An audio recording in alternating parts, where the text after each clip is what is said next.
আপনি যে সংবিধানের দোহাই দিচ্ছেন, এই রাষ্ট্রপতি নির্বাচন তো অবৈধ হয়ে যাবে। আপনি তো ওটাকে বাড়ি হিসাবে ট্রিট করতেছেন, ওটা 8-10টা বাড়ির মতো, ওটাও একটা বাড়ি। ওটা মুক্তিযুদ্ধের জন্য কোনো আলাদা সিম্বল হতে পারে না। শেখ সাহেব সেদিন অ্যারেস্ট হয়েছেন, ওই কাপুরুষের মতো তার পরিবারের দায়ভার পাকিস্তানি সোলজারের হাতে তুলে দিয়েছেন।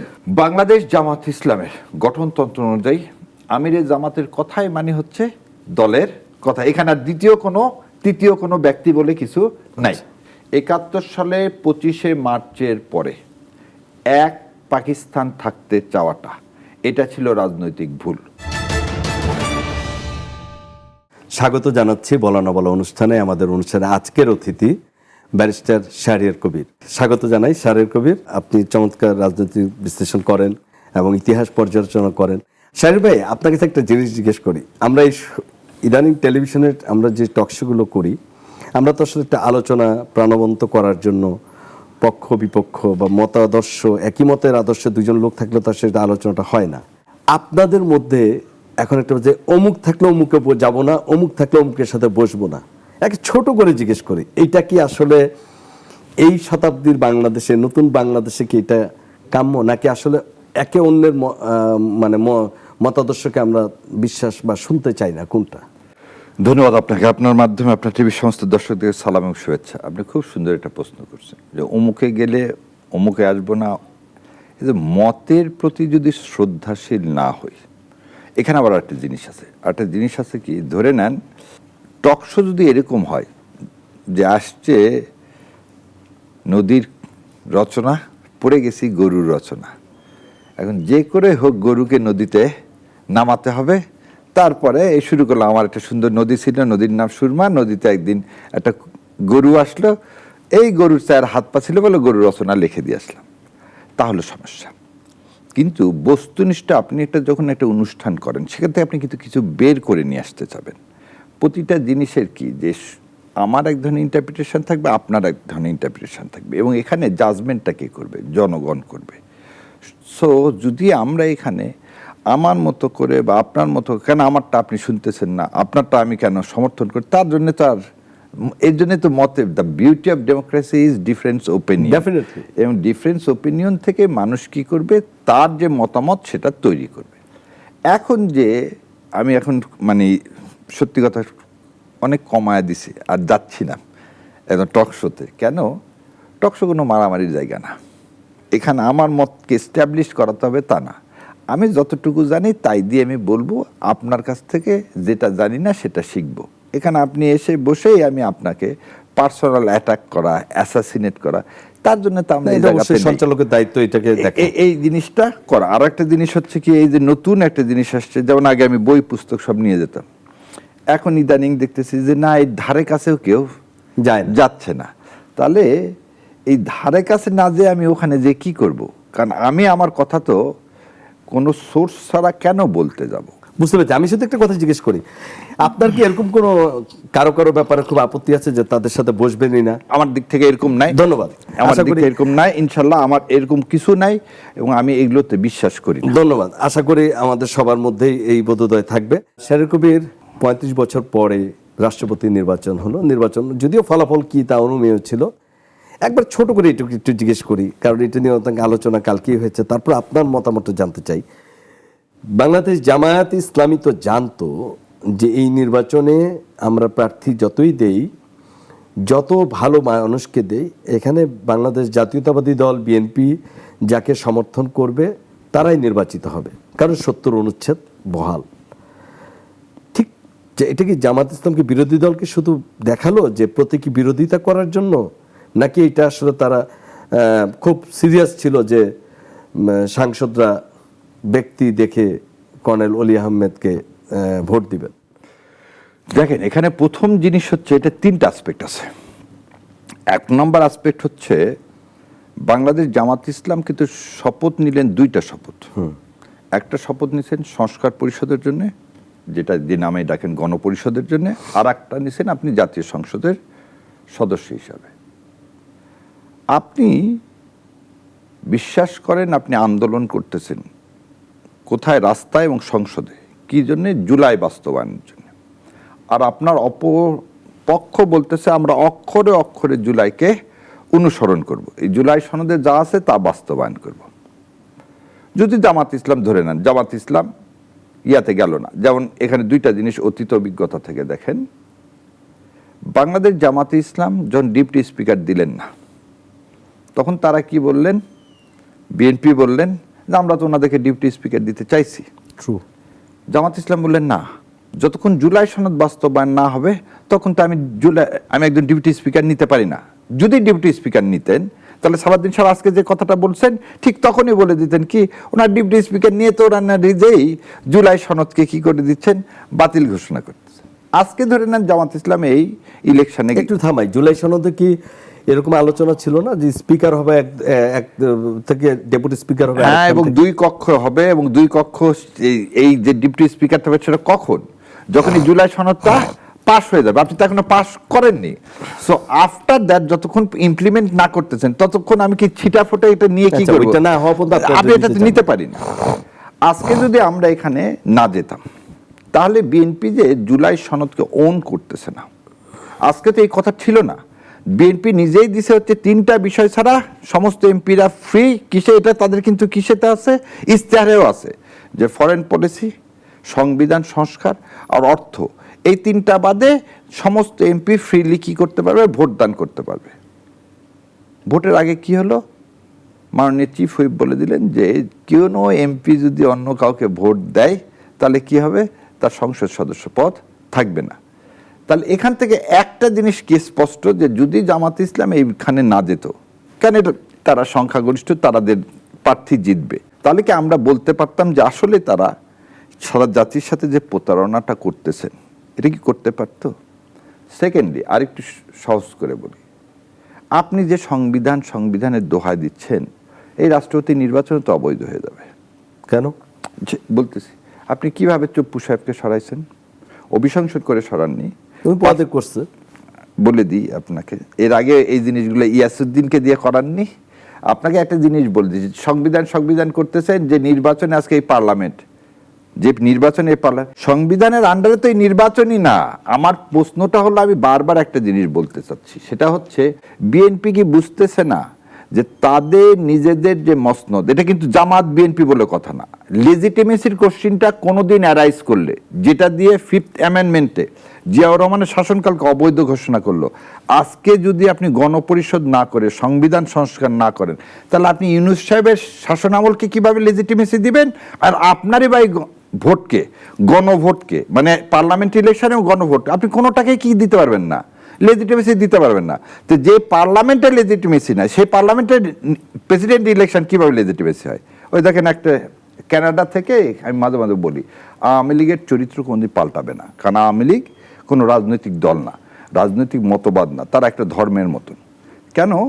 ওই পরশ সাহেবের স্ত্রী বলছে যে যা যা করাইছেন চুপ্পুকে দিয়ে তার চেয়ে 100 ভাগ বেশি কি করাবো, এই মির্জা ফখরুল ইসলাম আলমগীরকে দিয়ে করাবো। ইন্ডিকেটিং কি, ইয়াজউদ্দিনের কথা মনে আছে 111-এ, তাকে যা যা করাইছেন আজকে আপনাকে তাই করানোর হুমকি দেওয়া হচ্ছে। এই হুমকিটা কেন দিতে পারতেছে? কারণ আপনি এক্সিস্টিং কনস্টিটিউশনকে কামড়ায় ধরছেন, 70 অনুচ্ছেদকে কামড়ায় ধরছেন। তাহলে কি আপনি কি শাসনতন্ত্রের পরিবর্তন চান? আপনি কি শাসন ব্যবস্থার পরিবর্তন চান, না শাসকের পরিবর্তন চাই? ভাই, আমরা হাসিনাকে সরায় তারেক জিয়াকে বসাইনি, এটা ছিল না। আপনার কাছে একটু ফ্লোর নিচ্ছে আমি। জি, আপনি যেটা বলছেন 70 নিচ্ছেটা আগেই চিফ হুইপ বলে দিলেন, হ্যাঁ ট্রু, উনি বলেছেন নির্বাচন আগে। প্রশ্ন হচ্ছে, যেটা সালাউদ্দিন সাহেব একটা ব্যাখ্যা দিয়েছেন, যে দেখেন আমরা তো এখনো না করছি না, আমরা বলেছি 70 অনুচ্ছেদে একমাত্র অনাস্থা বিল আর হচ্ছে সরকার পড়ে যাওয়ার যে বিলটা, আর এটা হচ্ছে অর্থ বিল, মানে বাজেট যেটা হবে, এইটা সরকারের মতাদর্শের বাইরে যেতে পারবে না কোনো সাংসদরা, এর বাইরে তারা সবগুলোতে তাদের স্বাধীন মতামত ব্যক্ত করবে বলে এটা আমরা বলেছি। কিন্তু বলছে যে এই নির্বাচনও সেটাই হওয়া কথা, কিন্তু এইটা তো এখন আইনে পাস হয় নাই। উনি বলছেন এইবার আমরা যে সংবিধান সংশোধন করছি, যেটা আপনারা সংস্কার পরিষদ বলছেন, ওনারা সংস্কার পরিষদ করবে না, ওনারা বলছেন আমরা সংবিধান সংশোধন করব, সেই কমিটিতে এটা আসবে এবং এটা এই সামনে অধিবেশনে তারা পাশ করবে, এর পরবর্তী রাষ্ট্রপতি নির্বাচন থেকে সাংসদরা ফ্রি থাকবে। আপনার এই সালাউদ্দিন সাহেবের এই কথাটাই আমি ধরে নিলাম। তাহলে কি বলতেছেন উনি, 70 অনুচ্ছেদ পরিবর্তন হোক, পরিবর্তনের পরে যখন নেক্সট রাষ্ট্রপতি Yes. নির্বাচন হবে তখন সব সংসদরা ফ্রি থাকবে। তাহলে উনি ডিপটি স্পিকার নেওয়ার কথা বললেন কোন আঙ্গিকে? ডিপটি স্পিকারের বিরোধী দলে নেওয়ার বিধান তো সংবিধানে নাই। না, ওটা বাধাও তো নাই। না। স্পিকার, ডেপুটি স্পিকার যদি দুই মন্তব্য কোথাও বাধা না আছে, কারণ কি বলা একজন আছে? স্পিকার একজন ডিপটি স্পিকার। হ্যাঁ, কিন্তু এটা কোন দল থেকে হবে? এটা না, সংসদের ভোটে ভালো হবে। কথা, আপনি তো সরকারি দল থেকে দিয়ে দিচ্ছেন, আপনি বলতেছেন আর একজন বিরোধী দল থেকে নিবেন। দুইটা কিভাবে থাকবে? বলা আছে একজন স্পিকার একজন ডিপটি স্পিকার। আপনি দুইটা ডিপটি স্পিকার নিবেন কিভাবে? একটা জিনিস বোঝেন, উনি বলতেছেন শব্দটা কোন জায়গায় আমরা আটকা পড়ে আছি, সংস্কার সংস্কার আর সংশোধন। সংশোধন। 142 আন্ডারে আপনি অ্যামেন্ডমেন্ট করে এটা করতে পারবেন না, আপনাকে সংস্কার করতে হবে। দেখেন এই সংস্কার প্রস্তাবের মধ্যে আছে হাইকোর্টের বেঞ্চগুলো বিভাগে দিতে হবে। অষ্টম সংশোধনী মামলায় বলছে এই সংবিধানের আলোকে আপনি দিতে পারবেন না। ওটা তো 142 আন্ডারে তো করা হয়েছে ভাই, 142 আন্ডারে করছেন না। হ্যাঁ। তাহলে যে জিনিস রাষ্ট্রের সর্বোচ্চ আদালতের সেই রায় এখনো বহাল, আপনি সেটাকে আবার সংশোধন করে কিভাবে করবেন? নাম্বার 1। নাম্বার 2, আপনি ধরে নেন দুইটা কক্ষ করবেন। যে যুক্তিতে অষ্টম সংশোধনীতে বলছে বেসিক স্ট্রাকচার পরিবর্তন করা যাবে না, কি সংবিধান সংশোধন করে। আবার বলে দিচ্ছি, সংবিধানের বেসিক স্ট্রাকচার মৌলিক পরিবর্তন করা যাবে না। মৌলিক গাঠনিক পরিবর্তন করা যাবে না। যাবে তা না। আপনি দুইটা আইনসভা করবেন কিভাবে? তাহলে আপনি দুইটা, যে আমার এখানে কথাটা কি, আপনি একটা জিনিস করেন, আচ্ছা ঠিক আছে, আপনি সংসদের মধ্যে একটা কমিটি করে, স্পেশাল কমিটি, তো তার নামটা দিচ্ছেন কি আপনি সংশোধন। সংশোধন না দিয়ে আপনি সংস্কার দেন না কেন? তাহলে তো আপনার সব, আপনি একটা নামে আপনি যদি করবেনই সবাই মিলে, তাহলে দুই দল মিলে বসে আপনি খালি সংবিধান সংশোধনের জায়গায় সংস্কার নামটা দিয়ে একটা পার্লামেন্টারি কমিটি করেন। আচ্ছা, আপনাকে জিজ্ঞেস করি, জি, দুইটা বলুন। প্রশ্ন করি। একটা হচ্ছে, আপনি কি মনে করেন যে বিএনপি আসলে দুই কক্ষ বিশিষ্ট পার্লামেন্ট করবে কিনা, এক নাম্বার। আর দ্বিতীয়ত হচ্ছে যে আপনি কি এটা বিশ্বাস করেন সংস্কার আর সংস্কারের সংশোধনের জায়গায় সংস্কার শব্দটা কেন বিএনপি দিতে চাচ্ছে না? আপনার লজিকটা কি? আমার লজিকটা হচ্ছে, আমরা কিছু জিনিস প্রমিস করছি, সেটা হচ্ছে ইনস্টিটিউশনাল ডেভেলপমেন্ট। গত 55 বছরে ইনস্টিটিউশন ডেভেলপমেন্ট হয়নি।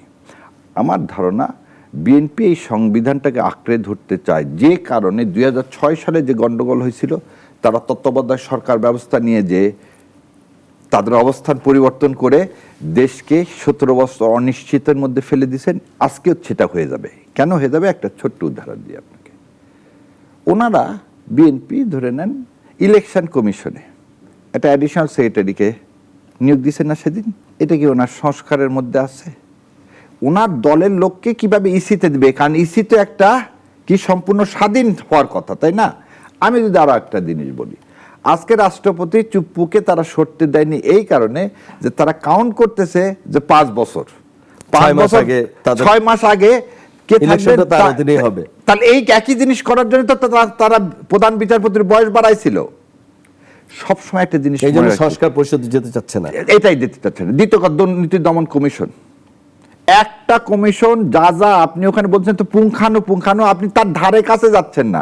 আপনি গুম কমিশন আইন পাশ করলেন, মানবাধিকার আইন পাশ করলেন, এগুলো সবগুলো হচ্ছে রাষ্ট্রপতির হাতে ক্ষমতা দেওয়ার কথা।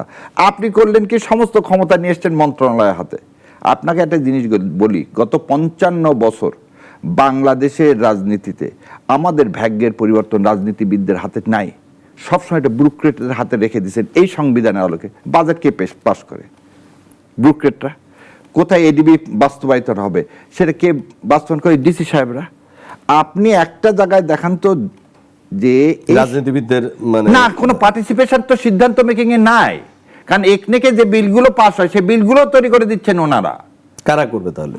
এই আপনার ইনস্টিটিউশন যখন বিল্ড আপ হয়ে যাবে, যেমন আমরা বিচার বিভাগের স্বাধীনতার কথা বলি, বিচার বিভাগের স্বাধীনতা আইনটা অর্ডিন্যান্স পাস করে সেক্রেটারিয়েট দিয়ে দিলেন, সেটাকে কিন্তু আপনি বন্ধ করে দিলেন। কি জন্যে? কেন? কারণ আপনি একটা জিনিস ভয় পাচ্ছেন যে বিচার বিভাগ যদি স্বাধীন হয়ে যায় তাহলে তো আমি আমার টার্গেটটা অ্যাচিভ করতে পারবো না। যেমন আপনাকে একটা জিনিস বলি, আমাদের সুপ্রিম কোর্ট চাচ্ছে না কোনো জাজেস রিটায়ারমেন্টের পর কোনো লাভজনক প্রতিষ্ঠানে যাক। এটা কিন্তু একটা বেসিক। কেন? ওনারা যদি ভাবে যে আচ্ছা আমার এই রিটায়ারমেন্ট হয়ে যাবে, আমি সরকারের সাথে থাকলে অমুক জায়গায় পদ পাবো, সে আর অনেকগুলো নিরপেক্ষ- পদ পাওয়া যায়। সে আর নিরপেক্ষ থাকবে না। আর সে যদি জানে যে না, আমি যেদিন থেকে এই চেয়ার থেকে সরে যাব, তারপরে আমাকে মানুষ সম্মান করা ছাড়া আর আমাকে কোনো কিছুর মধ্যে কি করতে পারবে না, আমার বিরুদ্ধে কোনো এলিগেশন আনার কোনো জায়গা নেই। তো এটা তো এই সংবিধানের মধ্যে সম্ভব না।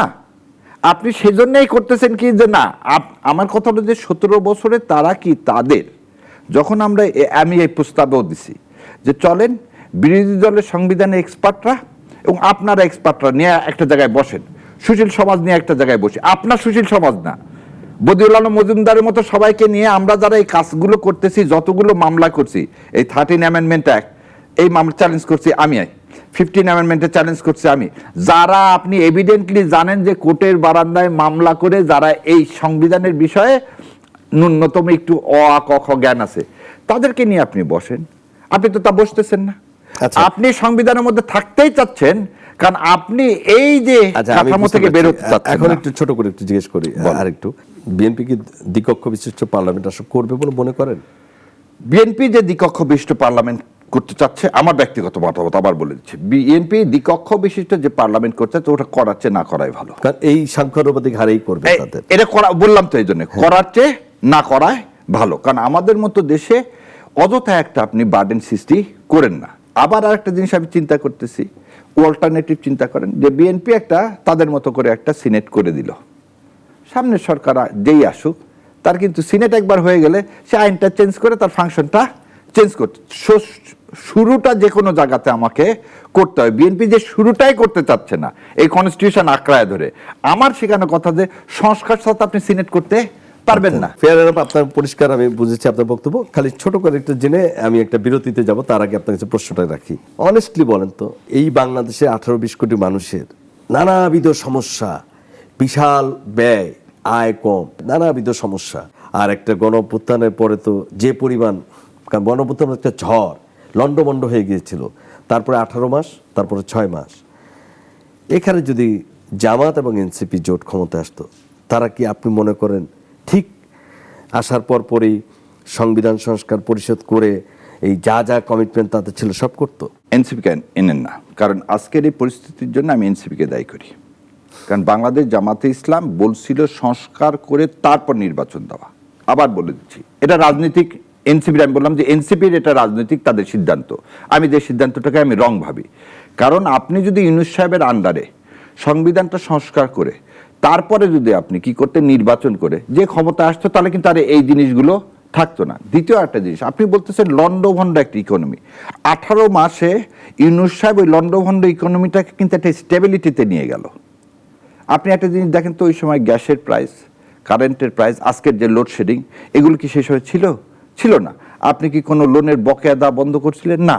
আপনি বরং 37 বিলিয়ন আপনার হচ্ছে ফরেন এক্সচেঞ্জ রিমিটেন্স রেখে গেলেন, 37, যেটা এখন কমে হয়েছে 31। সো আপনি আর একটা জিনিস দেখেন, সব দলগুলো মিলে, আমি আর একটা অবাক হই, ইউনূস সাহেবকে আমরা সবাই মিলে নিয়ে আসলাম, হঠাৎ ইউনূস সাহেবের যমুনা ঘেরাও প্রতিদিন সকাল বিকাল রাত হতে থাকলো। আজকে আর ইলেকশনের পর কিন্তু সেই ঘেরাও আর উধাও হয়ে গেল। তার মানে কি, আমরা যে কথাটা বলতে চাচ্ছি সেটা হচ্ছে, আপনি জামাতে ইসলাম, এনসিপি, বিএনপি বলে কথা না, সবার আগে বাংলাদেশ এটাকে আপনাকে বিশ্বাস করে সেই কাজটা করতে হবে। তারা করতো কিনা আমার বিশ্বাস জামাত, আমি এনসিপি এর জন্য বলছি, এনসিপি যায় না, জামাত ইসলাম এটা চাইতো, এটা করতো, এবং জামাত ইসলাম আসলে এটা না করলে কোনো এই দেশের কারো, এই দেশের মানুষের সবার ফাঁসি হয়ে যাবে, এটা আপনি পরিবর্তন না করলে। যাই হোক, কিন্তু ইউনূস সাহেবের সময় তো এতটা গ্যাসের দাম বাড়েনি, বিদ্যুতের দাম বাড়েনি, জ্বালানি সংকট হয়নি, বা একটা হচ্ছে বৈশ্বিক যুদ্ধ ছিল, তখন ইউক্রেনের যুদ্ধ ছিল, কিন্তু ইরানেরটা ঠিক তারপর পরে ইরানের যুদ্ধটাকে এই সরকারকে ফেস করতে হচ্ছে। হরমুজ প্রণালী দিয়ে জ্বালানি বন্ধ আছে, কিন্তু যদিও ডিজেল বাদে অন্য জ্বালানিগুলো আমাদের নিজস্ব, আর গ্যাসের তো সংকট, কিন্তু তখন ছিল না, এখন কেন হলো? সরকার তো বলছে এর দায় কোনোটাই বিএনপির না, এর দায় হচ্ছে হাসিনা সরকারের, তখন সব লুটপুট করে নিয়ে চলে গেছে। আমারও প্রশ্ন যে শেখ হাসিনা যে শ্বেতপত্র প্রকাশ দেখেছি আমরা, দেবপ্রিয় ভট্টাচার্য যেটা করেছে ইউনূস সরকারের সময়, সেখানে বলেছে যে বিলিয়ন বিলিয়ন ডলার চলে গেছে এবং আমাদের সব কিছু শেষ। কিন্তু তখন যদি জ্বালানির সংকট শেখ হাসিনা সব করে রেখে যায়, তাহলে ইউনূস সাহেব এটা মেটাইলো কিভাবে 18 মাসে? তার মানে কি এটা কি শেখ হাসিনা সরকারের দায়, নাকি ইউনূস সরকারের দায়, নাকি আমাদের এখনকার ব্যবস্থাপনার দায়? ছোট্ট করে একটু বলবেন। দেবপ্রিয় ভট্টাচার্য, যদি আপনি রিপোর্টটা দেখেন, 30 লক্ষ কোটি টাকা এদেশ থেকে পাচার হয়ে গেছে, অ্যাজ মাই আন্ডারস্ট্যান্ডিং। এবং সোফার যত গবেষণাপত্র পড়ে দেখলাম, এই 30 কোটি টাকা, 30 লক্ষ কোটি টাকার ধরেন 20 লক্ষ কোটি টাকা ইন্ডিয়ান কোম্পানিগুলোতে শেখ হাসিনা পুঁজি বিনিয়োগ করছে। আসলে কি তাই? বলে দিচ্ছি, তার প্রমাণটাও বলে দিচ্ছি, সাথে সাথে বলে দিচ্ছি। পুঁজি বিনিয়োগ করছে ধরেন আদানি, রিলায়েন্স, এদেরকে যে টাকাটা, বা আপনার হচ্ছে এই চাইনিজ কোম্পানি তো আছে না, চাইনিজ কোম্পানি না, কেন এটা বললাম শোনেন। পাওয়ার সেক্টরটা পুরাটাই ইন্ডিয়াকে দেওয়া। পাওয়ার সেক্টর কিন্তু আপনি দেখবেন না, বাগের থার্মাল বলেন, রামপাল বলেন, যতগুলো। আচ্ছা, আমরা ডিজেল কিনতাম কোথায় থেকে? আসাম থেকে পার্বতীপুর পর্যন্ত কিন্তু একটা পাইপলাইন আছে। এবং জানেন যে 21 সালের পর থেকে হাসিনা এগুলোকে কিন্তু under seller credits. Seller credit মানে নিয়ে আসবো, বিক্রি করব, তারপর তাকে টাকা দিয়ে দেবো। কয়লাও আনতাম কোথায় থেকে? আমরা কয়লাও আনতাম আমরা ইন্ডিয়া থেকে, সেলার ক্রেডিট। তাহলে আমাকে এলসি খুলে আমাকে কখনো দেন কোনো পেমেন্ট করতে হচ্ছে না। ইউনূস সাহেব এসে কি করলেন? ইউনূস সাহেব এসে দুইটা কাজ করছেন। একটা কাজ করছেন, ক্যাপাসিটি চার্জ আপনাকে বলা আছে, ধরে নেন প্রতিদিন 10 মেগাওয়াট আপনি যদি ন্যাশনাল গ্রিডে দেন, তাহলে আপনাকে ক্যাপাসিটি চার্জ দিতে হবে না। কিন্তু 10-এর নিচে যদি আপনি দেন, তাহলে কি করতে হবে? আপনাকে ক্যাপাসিটি চার্জ দিতে হবে। আমাদের দরকার 15,000 মেগাওয়াট, আমার উৎপাদন ক্ষমতা 29,000 মেগাওয়াট। আমি করলাম কি, প্রথমেই বলে নিলাম যে তোমার কাছ থেকে আমি তোমার যে ক্যাপাসিটি যে পর্যন্ত দেওয়া আছে ওই পর্যন্ত আমি তোমার কাছ থেকে প্রতি মাসে বিদ্যুৎ নিব। তাহলে হচ্ছে কি, ওকে ক্যাপাসিটি চার্জও দিতে হচ্ছে না, আবার বিদ্যুৎটাও আমার কাছে আসতেছে। এই সরকার এসে প্রথমে কি করছে? এই সরকার এসে করছে কি, অর্ধেক বিদ্যুৎ ইউনিট বন্ধ করে দিছে। যেগুলো বন্ধ করে দিছে তাকে আপনাকে প্রথমে কি দিতে হচ্ছে? ক্যাপাসিটি চার্জ দিতে হচ্ছে। আচ্ছা, আমরা কোনোদিন ইরান থেকে তেল আনিনি। আবার বলে দিচ্ছি, আপনি একদম গত 25 বছর না, 55 বছরের ইতিহাস দেখেন, আমাদেরকে তেল কে দিছে, কোথায় থেকে দিছে, তার পুরো হিস্ট্রিটা দেখেন। এলএনজি আনা শুরু করছে আমরা সেদিন থেকে। এলএনজি আমরা, সেটাও কার হাতে? সামিটের হাতে। আপনি জানেন যে 3 থেকে 4টা জাহাজ এখনো বঙ্গোপসাগরে ভাসমান আছে, তারা সেটা কি করতেছে না? আনলোড করতেছে না। কি কারণে আনলোড করতেছে না জানেন? সরকার তো সে কথা বলতেছে না, কারণ সামিটের কাছে পাওনা আছে। সামিটের উল্টা, সামিটের সবকিছু আমার বাজেয়াপ্ত করার দরকার, আমার কন্ট্রাক্ট টার্মিনেট করে, কারণ তারাই হচ্ছে এই টাকাটা সাইফেন অফ করে নিয়ে গেছে। কিন্তু সরকার সেক্ষেত্রে তাদেরকে বাজেয়াপ্ত করা তো দূরে থাকুক, তাদের সাথে উল্টা নেগোসিয়েশনে আছে। তার মানে আপনি বলতে চান যে ব্যবস্থাপনার সমস্যা, পুরাটাই হচ্ছে ব্যবস্থাপনা। এবং যখন বলেন আপনি আই হ্যাভ এ প্ল্যান, শোনেন, রুজভেল্ট যুদ্ধ লাগছে দ্বিতীয় মহাযুদ্ধ কবে? 1939 সালে। আচ্ছা, 42 সালে, 39-এর পর পরে 42 সালে বলছে, শোনো, সারা পৃথিবী কিভাবে রিকনস্ট্রাকশন হবে সেই প্ল্যানটা এখনই করো। এবং 44 সালে তার ওই 3 কমিটি বিশিষ্ট বলে দিল IMF কিভাবে করতে হবে, ওয়ার্ল্ড ব্যাংক কিভাবে করতে হবে, ইউএনও কিভাবে। আর যুদ্ধ থামলো কবে? 45 সালে।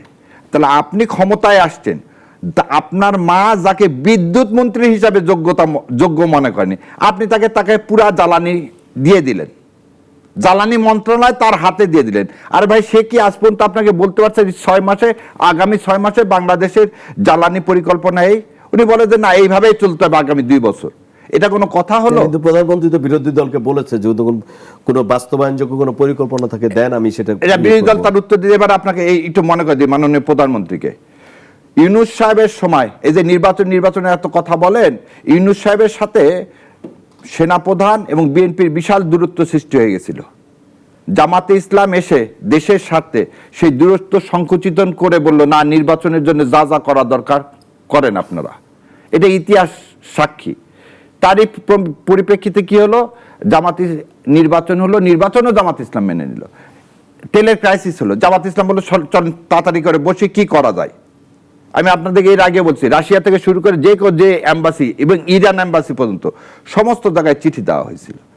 আজকে আপনার টেবিলে দেওয়া আছে 3 মাস আগে থেকে প্ল্যান, আপনি তাও বাদ দেন। আপনি কেন বলবেন? আপনি তো বলতেছেন আই হ্যাভ এ প্ল্যান।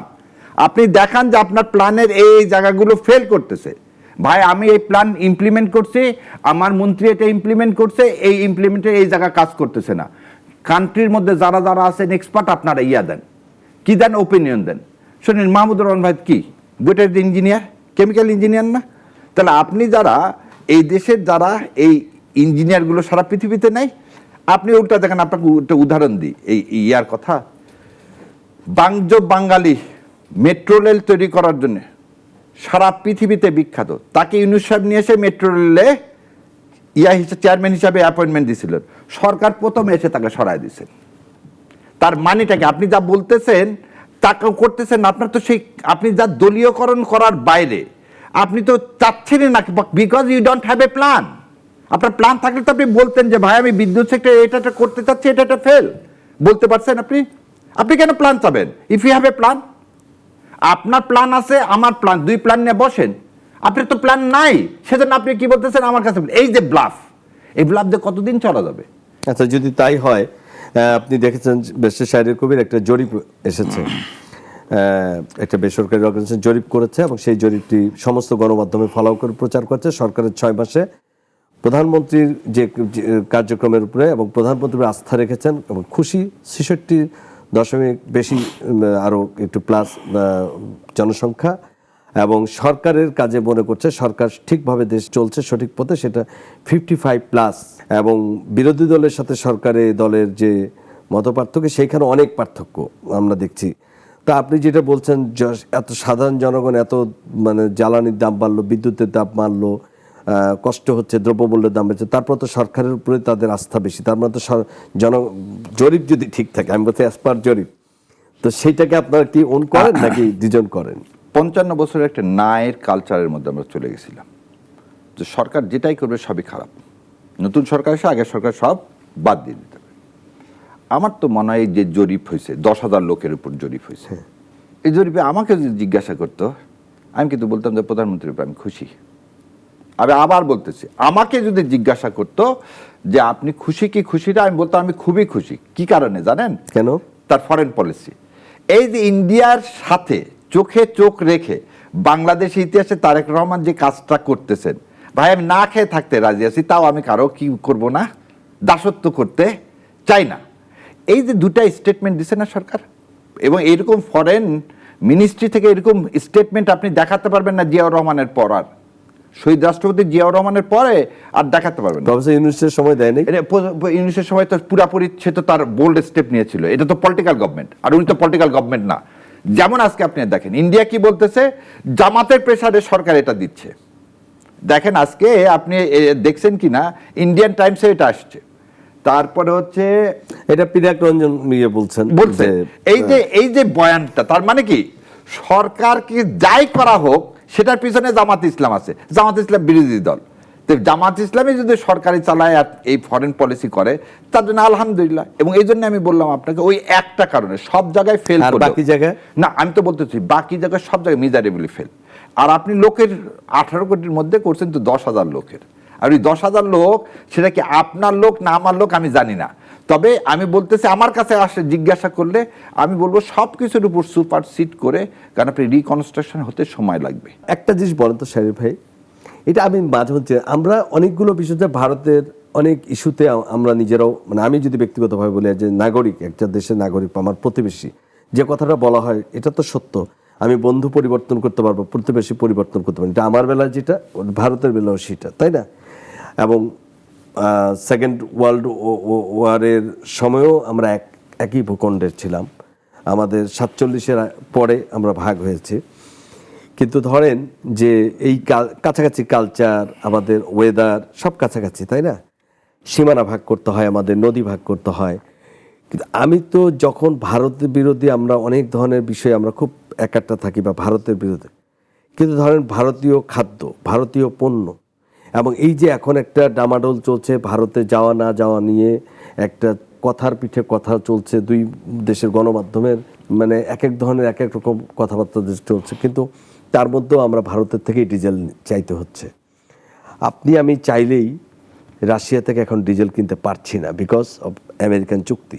যেই চুক্তিটা নিয়ে আমাদেরকে, আমরা চাইলেই আরো $20 কমে রাশিয়া থেকে জ্বালানি দিতে পারতো, বা ওপের অনেক জায়গা থেকে নিতে পারতো। হ্যাঁ, আমাকে চুক্তির মাথায় রাখতে হচ্ছে। তাহলে তারপর আমরা ভারতের থেকে আমরা কেন জ্বালানি নিতে হচ্ছে, বা সেই জায়গায় তো আমরা ভারতের কাছে মানে আমি যখন বলবো যে আমি চোখে চোখ রেখে কথা বলছি, কিন্তু আমি তো আসলে আবার আরেক দিকের জন্য তার মুখামুখি হচ্ছি।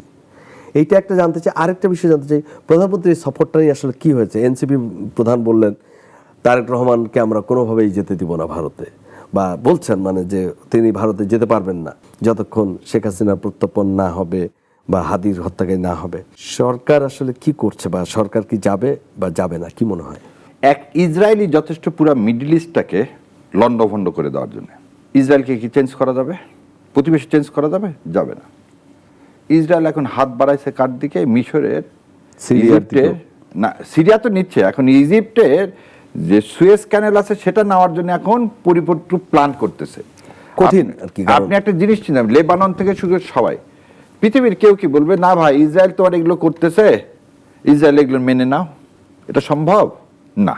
এবার আসেন আপনার দ্বিতীয় কথা, যদি ইসরায়েলের এটা সম্ভব না হয়, আমি প্রতিবেশীকে চেঞ্জ করতে পারবো না, কিন্তু আমি যখন জানি আমার প্রতিবেশী শত্রু, তাহলে আমি তার প্রতি বেশি কসাস হব। আমি তো তাকে পরিবর্তন করতে চাচ্ছি না, আমি তো তার ভূখণ্ডও নিতে চাচ্ছি না, কিন্তু আমার ভূখণ্ড যেন সে না নেয়। কেন এই কথাটা আসলো, ভূখণ্ড যেন না নেয়? আপনি একটা জিনিস চিন্তা করেন, 47 পর্যন্ত ভারতের সাম্রাজ্যবাদী আগ্রাসী কোনো মনোভাব ছিল? ভারত উপমহাদেশে ব্রিটিশের আগ পর্যন্ত ভারতকে যে আফগানিস্তান দখল করছে, ভারতকে ইরান দখল করছে, ভারতকে চায়না দখল করছে না। ভারত 47-এর পর কি করলো? প্রিন্সলেস যতগুলো স্টেট ছিল যারা স্বাধীন রাষ্ট্র, সেই সব স্বাধীন রাষ্ট্রকে তারা জোর করে কি করলেন? দখল করে নিলেন।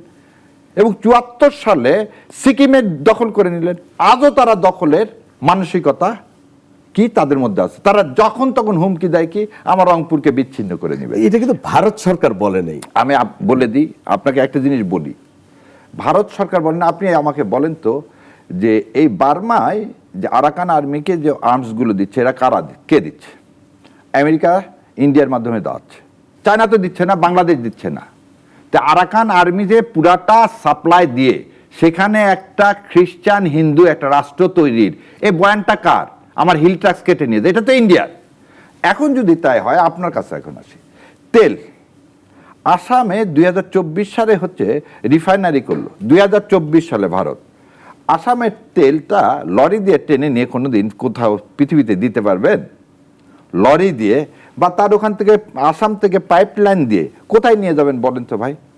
আপনি পাইপলাইন দিয়ে নিয়ে যাবেন, কোনো বর্ডার আছে আপনার আশপাশে? আপনি তো ল্যান্ডলক, আপনি আমাকে ছাড়া তো দেওয়ার কেউ নাই, নাম্বার 1। নাম্বার 2, আপনি জানেন কিনা জানি না, আসামের তেলে সবচেয়ে বেশি সালফার। আমার ইন্ডাস্ট্রির জন্য এই ডিজেল সবচেয়ে বেশি ক্ষতিকারক। এবং আপনি জানেন কি না জানি না, জিয়াউর রহমান সাহেব হাঙ্গেরি থেকে এক গাদা ইয়ার নিয়ে আসছিলেন। কি নিয়ে আসছিলেন? রেলের ইঞ্জিন নিয়ে আসছিলেন হাঙ্গেরি থেকে। এবং প্রতিটা ইঞ্জিনের লাইফ স্প্যান ছিল 25 থেকে 27 বছর। 3 বছরের মাথায় প্রতিটা ইঞ্জিন ডিস্টার্ব শুরু হলো। হাঙ্গেরি থেকে এক্সপার্ট আসলো, এসে তারা বলতেছে তেল কিনছো কোত্থেকে? বলছে ইন্ডিয়া থেকে। তেল পরীক্ষা করে বললো যে এই সালফার ভিতরের আমার পুরা লোহাটাকে খেয়ে ফেলছে। সো আমি যে তেলটা কিনতেছি সেটাও কিন্তু এমনি কিনতেছি না। আপনাকে আর একটা জিনিস বলি, আপনি জানেন কি না বাংলাদেশের কিন্তু 1 মাসও তেল রিজার্ভের কোনো ক্ষমতা নেই। আমাদের কিন্তু কোনো রিজার্ভার সেন্টার নাই। যে জাহাজগুলো আসে সৌদি আরব থেকে, সেই জাহাজগুলো আমরা ইউজ করি অ্যাজ এ কি ডিপো হিসাবে। ওখান থেকে আমরা ছোট ছোট লাইটার ভেসেলে নিয়ে তারপর আমরা ডিস্ট্রিবিউশন করি। 55 বছরে আমাদের আপনার কাছে আমার জিজ্ঞেস না, আমি বলে দিচ্ছি। তাহলে আপনি দেখলেন যে আমি কিন্তু ইন্ডিয়ার উপর নির্ভরশীল না। আর একটা জিনিস, একতরফা ভালোবাসা হয়। আপনি আমার কাছ থেকে পণ্য নেবেন না, আমি আপনার কাছ থেকে পণ্য নিব। আমি কেন আপনার কাছে পেঁয়াজ রসুন আদার কথা বলেন কেন? ইউনুস সাহেব তো নেয়নি। কি আমরা কি মারা গেছি না? আমাদের এখানে চাল নিয়েছি আমরা ওই সময়। আপনাকে চাল আমরা পাকিস্তান থেকে নিছি না, কিন্তু চাল পাকিস্তান থেকে ওই সময় ইন্ডিয়া থেকেও চাল নিতে। ভালো কথা, নিলাম। আপনার কথা আমি তো বলতেছি না যে নিব না। আমার কথা হলো যে আমি কি ফ্রি নিচ্ছি? না, পয়সা দিচ্ছি, পয়সা দিয়ে কিনে, সেটা তো আমি যে কোনো জায়গা থেকে কিনতে পারি আপনার কথাতেই। এবং আপনি যে কথাটা বললেন যে রাশিয়ার কাছ থেকে আমি তেল নিতে পারতাম, আপনি আমেরিকার চুক্তির কারণে আমি নিতে পারিনি। সরকার কি এই কথা একবারও এখন পর্যন্ত বলছে যে আমার পাইপলাইনে আমি রাশিয়া থেকে এইভাবে তেল, আমি বাংলাদেশ জীবনে কোনো রাশিয়া থেকে তেল কিনছে? অনেক পণ্য কিনেছি না, তেল কিনিনি কখনো। আপনি রাশিয়ার থেকে যেসব পণ্য কিনছেন কিন্তু তেল কেনেননি। এবং আজকে আমরা রাশিয়া আমাদেরকে যে পারমাণবিক চুল্লিটা বানায় দিচ্ছে, এটা প্রোডাকশনে আসলে তো আর আমার এগুলো চিন্তা থাকে না। এখন আপনি লাস্টের যে কোশ্চিনটা করলেন দেখেন, একটা জিনিস সবসময় মনে রাখতে হবে, প্রতিবেশী চেঞ্জ করতে পারবো না, কিন্তু তার সাথে আমার সম্পর্কটা কি হবে এই ন্যায্যতা তো আমি চাইতে পারি। একজন ফিজিউটিভ, তাকে আপনি একটা জিনিস খালি আপনাকে বলে দিই, খালেদা জিয়ার আইনজীবী আসলেন, তাকে বাংলাদেশে ঢুকতে দিলেন না। সেই আইনজীবী দিল্লিতে যে একটা সংবাদ সম্মেলন করতে চাইলেন, সেটা করতে দেয়নি, সেটাও করতে দেননি। শেখ হাসিনা 5 তারিখে করতে পেরেছে। শেখ হাসিনা তাকে কে করতে দেয়নি? খালেদা জিয়ার লয়ারকে, ভারত ইন্ডিয়ান সরকার। গভর্নমেন্ট। তাই ইন্ডিয়ান গভর্নমেন্ট। তাহলে ইন্ডিয়ান গভর্নমেন্টের ইন্ধন ছাড়া আজকে শেখ হাসিনা এটা করতে পারে না। করছে। আপনি বোধহয় আরেকটা জিনিস দেখবেন, গত পরশু দিন বলছে, আমি এটা দেখছি, বিনা স্বীকৃতি হঠাৎ করে বলতেছে যে আমরা শেখ হাসিনাকে এখানে স্ট্যাটাস দিয়ে দেব। কি স্ট্যাটাস দিয়ে দেব? প্রবাসী প্রধানমন্ত্রী। থিঙ্ক দিস ওয়ে, যে হাউ দে ক্রিয়েট। তাহলে আমাদেরকে ছাড়া যে তোমাদের চলে, তোমরা আমাদের উপরে এরকম করতেছো কেন? তো এই আচরণগুলো যখন আপনি দেখবেন, আপনি হাদির খুনি, আচ্ছা শেখ হাসিনাকে না দেন, হাদির খুনিকে দিচ্ছেন না কেন? আপনি আবার ডেট দিচ্ছেন কেন যে ডিসেম্বরে আসবে? আর ভাই এখনই দেন না কেন? আমি তো চাচ্ছি সেই অর্থে এখনই। আপনার কি মনে হয় প্রধানমন্ত্রী যাবেন কোথায়? ভারতে? ভারতের প্রধানমন্ত্রী যাওয়ার কোনো কারণই নেই। ভারতে আমাদের প্রধানমন্ত্রী মানে যাবেন না, এবং এই যে তারা হাদির খুনিকেও তারা দিচ্ছে না, শেখ হাসিনাটা না কি করবে এখন এটা, এবং তারা বলছে যে শেখ হাসিনাটা আদালতে, তাদের আদালতে উত্থাপিত হবে, আদালত থেকে একটা সিদ্ধান্ত আসবে। ঠিক আছে, আইনি প্রক্রিয়ার মাধ্যমে তারা করবে। প্রশ্ন হচ্ছে যে আমরা যে দেখছিলাম, যখনই ভারতের প্রধানমন্ত্রী নরেন্দ্র মোদী সিং আমাদের প্রধানমন্ত্রীকে ভারত সফরে আমন্ত্রণ জানালেন, এবং সেই আমন্ত্রণটা জানানোর পরে যে বাংলাদেশে দুইটা আমরা বিভিন্ন সামাজিক যোগাযোগ মাধ্যমে দেখলাম 2 ধরনের মতামত। একটা মতামত ছিল যে কোনোভাবেই যেন আমাদের প্রধানমন্ত্রী যাওয়া ঠিক হবে না, আবার আমাদের অনেকে বলছে যে অবশ্যই যাওয়া উচিত, কারণ আমাদের প্রতিবেশী এবং আমরা তাদের সাথে সংলাপ আলোচনা, আমাদের ন্যায্য যে দাবি দেওয়া সেটা তুলে ধরবেন প্রধানমন্ত্রী, এবং যেহেতু তাকে আমন্ত্রণ জানিয়েছে সেখানে যাওয়া উচিত। আবার আরেকটা গ্রুপ মনে করছে যে কোনোভাবেই যাওয়া উচিত না। এই যে যদি না যায়, আপনি যেটা বললেন যে আমাদের প্রধানমন্ত্রী যাবে না, হ্যাঁ, যদি না যায়, উচিত হবে না, উচিত হবে না যেটা বললেন, না গেলে সংলাপ হবে কিভাবে? না গেলে কিভাবে আমাদের এই সম্পর্ক উন্নয়ন হবে? কারণ সম্পর্ক উন্নয়ন হলে তো ক্ষতি নেই। প্রথমে বলছি আপনাকে, আপনার এই প্রশ্নের মধ্যে 3টা কোশ্চিন আছে। প্রথম জিনিস হচ্ছে হাসিনাকে ফেরত দেওয়ার বিষয়ে আদালতের অর্ডার লাগবে। আমি যদি ঠিক মতো বুঝি, আদালত সিদ্ধান্ত দিবে, তাদের ভারতের আদালত। তাহলে ভারতীয় আদালতের সাবজুডিস, তাহলে তার বিরুদ্ধে কোনো মামলা আছে? তার বিরুদ্ধে যদি কোনো মামলা না থাকে, আমার আপনার বিরুদ্ধে যদি মামলা না থাকে, তাহলে কি আদালত কোনো সিদ্ধান্ত নিতে পারে? না, পারে না। হাসিনার বিরুদ্ধে ভারতে কিভাবে মামলা থাকবে? আদালত কখন রায় দিবে? মামলা থাকলে তো, মামলা ছাড়া কি আদালত রায় দিতে পারবে? পারবে না। তাহলে প্রথম কথাটা, ইন্ডিয়া যে মিথ্যাচারটা করলো, আচ্ছা আদালত, আপনি আদালতের আন্ডারে যদি থাকেন, আপনি থাকবেন যে বাসায়, সেটাকেই ধরে নেন সাবজেল ঘোষণা করলো। একটা মানুষ সাবজেলে থেকে কিভাবে সাংবাদিক সম্মেলন করে? অনুপ চেটিয়াকে ফেরত নিলেন কোন কোর্টের অর্ডারে? বাংলাদেশের কোন কোর্টের অর্ডারে নেননি, এক্সট্রাডিশন ট্রিটির আন্ডারে নিছেন। জেলখানা টু জেলখানা শিপমেন্ট হয়েছে একটা ট্রিটির আন্ডারে। আপনি আজকে যে আদালতের কথা বলেন, আচ্ছা আদালতের কথা যদি বলেন, তাহলে হাসিনা আবার ডিসেম্বরে ফিরে আসবে কিভাবে? মানে আপনি দুটা জিনিসই রাখতেছেন, যে আপনার হাসিনা যে আপনার যে মুখ্যমন্ত্রী, তাকে বাঁচানোর জন্য আপনি কি করতে, যদি সে না যেতে পারে তাহলে কি বলবে? তখন বলবে আদালত অনুমতি দেয়নি। আর যার বিরুদ্ধে মামলা নেয় তাকে আদালত কিভাবে অনুমতি দেয়? এবার আসেন আপনার দ্বিতীয় পর্যায়ে, মাননীয় প্রধানমন্ত্রীকে দিল্লিকে বায়োল্যাটারাল কোনো নিমন্ত্রণ জানাইছে? না। তাকে বিমস্টেকের চেয়ারম্যান নিছেন এবং সাইডলাইনে বক্তব্য। আরেকটা ছিল যে দ্বিপাক্ষিক একটা, না দ্বিপাক্ষিক এখন পর্যন্ত ইনভাইটেশনই দেননি আপনাকে। তো দেখা করে সরাসরি ত্রিবেদী যে দেখা করে গেল, সেটা বিমস্টেকের জন্য। আপনি যখন একটা সরকার প্রধানকে দাওয়াত দিবেন, তখন আপনাকে দিতে হবে যে আমরা চাই আপনি ভারতে আসেন, দ্বিপাক্ষিক এই সমস্যাগুলো শোনেন। 15 বছরে তো অঙ্গরাজ্য করেইছিলেন। তিস্তার পানি বন্টন চুক্তি সমাধান হয়েছে? হয়নি। আপনি আসেন, আপনি পদ্মা চুক্তি হয়েছে? হয়নি। তিস্তা ব্যারেজ করতে চাইছি, হয়েছে? হয়নি। একটা জিনিস দেখান তো, আপনি উপরন্ত মিরেশ্বরায় যে জায়গাটা সবচেয়ে বেশি সেন্সিটিভ, ফেনীতে যে চিকুন করিডোর, সেটা পর্যন্ত আপনি তাদের হাতে দিয়ে দিছিলেন। আপনি একটা জিনিস আমাকে দেখান, আপনার কাছ মাধ্যমে আমি একটা জিনিস বলি, শোনেন। আপনাকে আমি বললাম যে এখান থেকে সোনা নিয়ে ওনার ওখানে যাবা, আর তো মজুরি হিসাবে ওনার কাছ থেকে 10 বোতল ফেন্সিডিল নিয়ে এসে বাংলাদেশে বিক্রি করবা। যতদিন এই জায়গা থেকে আপনি সরে না আসবেন, বর্ডারের পুরা অঞ্চলটায় ঘিরে বর্ডারের ওপারে ড্রাগ ইন্ডাস্ট্রি তৈরি হয়ে গেছে। এবং আমার সেটা তো দেশে- বার্মার ওখানেও আছে। না, আমি আপনাকে ওই জন্য বললাম যে আপনি বার্মারটা দেখেন। বার্মা থেকে আমাদের এখানে সবসময় বেশি ইয়াবা আসতেছে। আবার এই জিনিসটা একটু দেখেন, বার্মা থেকে আসতেছে, বার্মার কতটুকুন সিলগালা করে দেওয়া সম্ভব? বার্মার বর্ডার যতটুকুন সেটা আমার সিলগালা করে দেওয়া সম্ভব না। কিভাবে নাপ নদী কিভাবে সিলগালা করবো? আপনার নাপ নদী তো সিলগালা করার দরকার নাই। আপনার রোড কয়টা চিটাগাং আসার?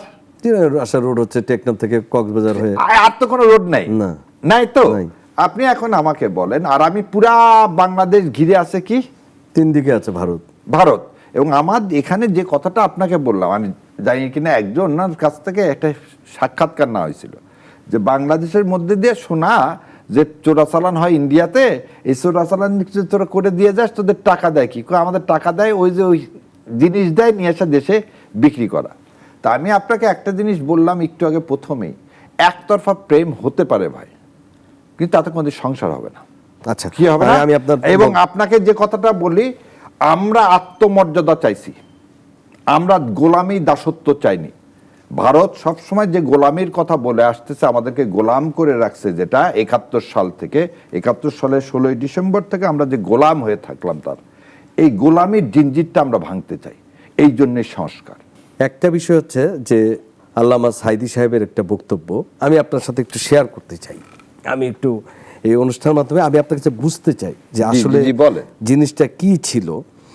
সেটা হচ্ছে আমি দেখছিলাম স্বাধীনতার স্থপতি প্রেসিডেন্ট মরহুম শেখ মুজিবুর রহমান, স্বাধীনতার স্থপতি বঙ্গবন্ধু শেখ মুজিবুর রহমান, গোটা বাংলাদেশের স্থপতি মরহুম শেখ মুজিবুর রহমান। শেখ মুজিবের ছবি নামানোটা উচিত হয়।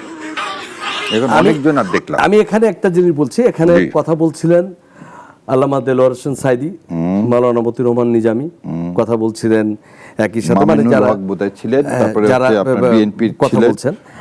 আপনাকে আমি বা আপনাদের এখনকার সময়ে, বিশেষ করে 24 পরবর্তী সময়ে এইটাকে নিয়েও রাজনীতি হচ্ছে। আমার একটু শুধু জানার ইচ্ছা যে বাংলাদেশ, স্বাধীন বাংলাদেশের সৃষ্টির পিছনে যেই আমাদের বীর সন্তান বা আমাদের শ্রেষ্ঠ সন্তান যারা জীবন দিয়েছেন, যারা মুক্তিযুদ্ধে অংশ নিয়েছেন যারা, এবং যেই নেতৃত্বে, যেমন শেরবাংলা ফজলুল হক সোহরাওয়ার্দী, আমরা যদি বলি মাওলানা ভাসানী, বঙ্গবন্ধু শেখ মুজিবুর রহমান সাহেব, এবং যদি আমরা বলি শহীদ প্রেসিডেন্ট জিয়াউর রহমান সাহেব, আমরা কবে আসলে তাদেরকে রাজনীতির বিভাজনের ঊর্ধ্বে উঠে আমরা কবে তাদের সেই স্বীকৃতি রেখে তাদের ওই সময়গুলো নিয়ে কাদা ছোড়াছুড়ি না করে আমরা আমাদের নতুন বাংলাদেশে এইটা কবে আমরা সেট করতে পারবো, নাকি প্রায় 10 বছর 20 বছর পর পর আমরা নতুন করে বয়ান সেট করব? এইটা আপনার কাছে একটু বোঝার চেষ্টা করি আমি। প্রথম জিনিস হচ্ছে, শেখ মুজিবুর রহমানকে বঙ্গবন্ধু উপাধি যারা দিচ্ছেন, তারা 73 সালে ঢাকা ইউনিভার্সিটি সেই বঙ্গবন্ধু খেতাবটাই তারা কেড়ে নিছেন। আচ্ছা, তাহলে 69 সালে যে বঙ্গবন্ধু যারা দিলেন তারাই নিয়ে নিলেন। যখন নিয়ে নেবেন তখন কি আর বলা যাবে যে সে বঙ্গবন্ধু? এটা নাম্বার 1। নাম্বার 2 হচ্ছে সাইদি সাহেব, মৌলানা আল্লামা সাইদি সাহেব যে কথা বলছেন, বা মৌলানা মতিউর রহমান নিজামী যে কথা বলছেন, আমি আমার মতটা বলি আমার আন্ডারস্ট্যান্ডিং থেকে। আমার আন্ডারস্ট্যান্ডিং হচ্ছে, আপনি যেমন শুনালেন, আমি জানি আপনি এটা জানেন, সিরাজুল ইসলাম সাহেব বিবিসি ছিলেন না, উনি ওনার ইয়াতে কি বলছিলেন যে শেখ সাহেব তখন জানতেনই না বাংলাদেশ স্বাধীন হয়েছে। প্রথম জিনিস হচ্ছে, শেখ মুজিবুর রহমান যাকে আপনি বলতেছেন, ওনারা কিন্তু বলছে একটা শব্দ স্থপতি। যে আমি স্থপতি বলছি, যে আপনারা বলতেছে স্থপতি। সংবিধানে কি ঢুকালেন? জাতির পিতা। জাতির পিতা। আর্কিটেকচার আর জাতির পিতার মধ্যে আকাশ পাতাল পার্থক্য। সেকেন্ডলি হচ্ছে, আমি যদি আর্কিটেকচার বলতে চাই, তাহলে আমি বলবো হোসেন শহীদ সোহরাওয়ার্দীর নাম, আমি বলবো একে ফজলুল হক সাহেবের নাম, আমি বলবো মৌলানা আব্দুল হামিদ খান ভাসানীর নাম, আমি বলবো শেখ মুজিবুরের নাম। একা হতে পারে না। আমি কিন্তু সবসময় এই কথাটা বলে আসছি। আপনি তাহলে আল্লামা এক- সাইদি, তারপরে মামুনুল হক, মতিউর রহমান নিজামী, তারা কি ভুল বললেন? আমার কথা, তারা কি ভুল বলছে কি বলেনি এটা তাদের উক্তি। আচ্ছা। আমি আমার উক্তিটা ও, বলতে আচ্ছা, পারি। আমি আমার কথাটা বলতে চাই। আমার যতখানি আপনি বললেন বদরুদ্দিন ওমর সাহেব, যেমন আমি যদি বলি বদরুদ্দিন ওমর ঠিক না, সাইদি সাহেব ঠিক, এই কথার মধ্যে আমি যাব না। আমার কাছে যেটা হচ্ছে ইতিহাস এবং বই পুস্তক কি বলতেছে, একটা লোক যুদ্ধে নেতৃত্ব দিল না। আমি যদি এখানে নিয়ে আসি যে শেখ সাহেব রাইট না তাজউদ্দিন আহমেদ রাইট, এইভাবে বলা যাবে না। তাজউদ্দিন আহমেদ কি বলল? শেখ সাহেব ঘোষণা দেয়নি, শেখ সাহেব যুদ্ধের কোনো ঘোষণা দেননি। আপনি যদি দেখেন তার কর্মকাণ্ডগুলো, 69 সালে তাকে জেল থেকে বের করলো কে? মৌলানা আব্দুল হামিদ খান ভাসানী। আন্দোলন করলো কে? মৌলানা আব্দুল হামিদ খান ভাসানী। আইয়ুব সরকারের পতন ঘটালো কে? মৌলানা আব্দুল হামিদ খান ভাসানী। তাকে আপনি ইতিহাসের পাতা থেকে আপনি সরিয়ে দিচ্ছেন, দিয়ে এই যে একটা লোককে নবীর পর্যায়ে নিয়ে গেলেন, এই জায়গায় হচ্ছে আমার আপত্তি। এই করে আপনি একটা লোককে স্বৈরাচার বানায় ফেলে দিলেন। আপনি একটা লোককে স্বৈরাচার বানায়, যেমন আমি আপনাকে বলি, আমি আপনার মাধ্যমে বলেন তো, আমাদের সেই সময় 167 জন এমপি ছিল, একজন শহীদ হয়েছে যুদ্ধে, একজন। এমএলএ ছিল 288 জন, একজন হয়েছে না। আপনি আমাকে আওয়ামী লীগের সেন্ট্রাল কমিটির 5 জন লোকের নাম বলেন যারা এই মুক্তিযুদ্ধে শহীদ হয়েছে। তাহলে আমি 32 নম্বরে শেখ হাসিনার নিজে যে আমার ফাঁসি চাই ওই বইয়ের মধ্যে দেখেন শেখ হাসিনা কি বলছে। তার দাদিকে পর্যন্ত আর্মিরা হেলিকপ্টারে করে 71 সালে কোথায় নিয়ে আসছে? সিএমএসে নিয়ে আসছে।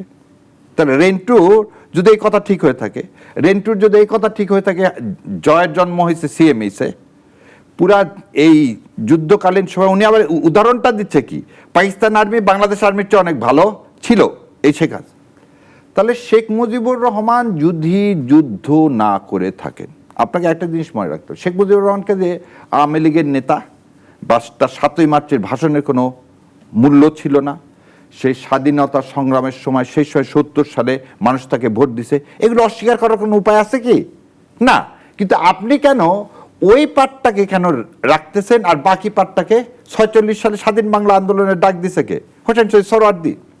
স্বাধীন বাংলা এবং কি বলছে যে ক্যাবিনেট মিশন প্ল্যানের সি যতদিন পর্যন্ত বাস্তবায়ন না হবে ততদিন পর্যন্ত আমরা ফেডারেল গভর্নমেন্ট না হলে। অ্যাকচুয়ালি আমি কিন্তু আপনাকে এই প্রশ্নটাই করছিলাম ব্যারিস্টার শাহরিয়ার কবির, যে আমাদের না, আমি আপনার এই কথাটাই বলছি। শহীদ সোহরাওয়ার্দী, মাওলানা ভাসানী, আমাদের শেরেবাংলা ফজলুল হক, শেখ শেখ মুজিবুর রহমান এবং এদের- জিয়াউর রহমান, তারা কেন রাজনীতির উঠতে থাকবেন না, রাজনীতি উঠবে না। সম্মানটা কেন যার দিব না? যে সম্মান তাকে আপনি সেই সম্মান আমরা মহাত্মা গান্ধীকে সম্মান করছে না ভারত, না, পুরো না, ভারত? এটা একটা জিনিস বলি, মহাত্মা গান্ধী আমরা কিন্তু জিন্নাকে তাহলে আপনি ভুলে যান কেন? না, জিন্নাকে তো পাকিস্তানের লোকজন সম্মান না, করছে। না, আমার কথাটা এই দেখেন, প্রশ্ন হচ্ছে যে আমরা যখন নিয়ে আসবো লাহোর প্রস্তাব ছাড়া আমার মানচিত্র কি আমি পাইতাম? না, আমি মানচিত্র, আমি কি মানচিত্র পাইতাম 47-এ? না। পাইতাম না। তাহলে আমি কেন হঠাৎ করে বয়ান নিয়ে আসলে 71 আমি মানচিত্র পাইলাম? না, 71-এ 2 বাংলা, পশ্চিম না, না, না, পাকিস্তান আমি ও পূর্ব না, না, পাকিস্তান। আপনি তো পূর্ব পাকিস্তানের মানচিত্রটা পাইছেন কবে? আমি 47-এর 47-এ পাইছেন? হ্যাঁ, কিসের পেয়েছি। ভিত্তিতে?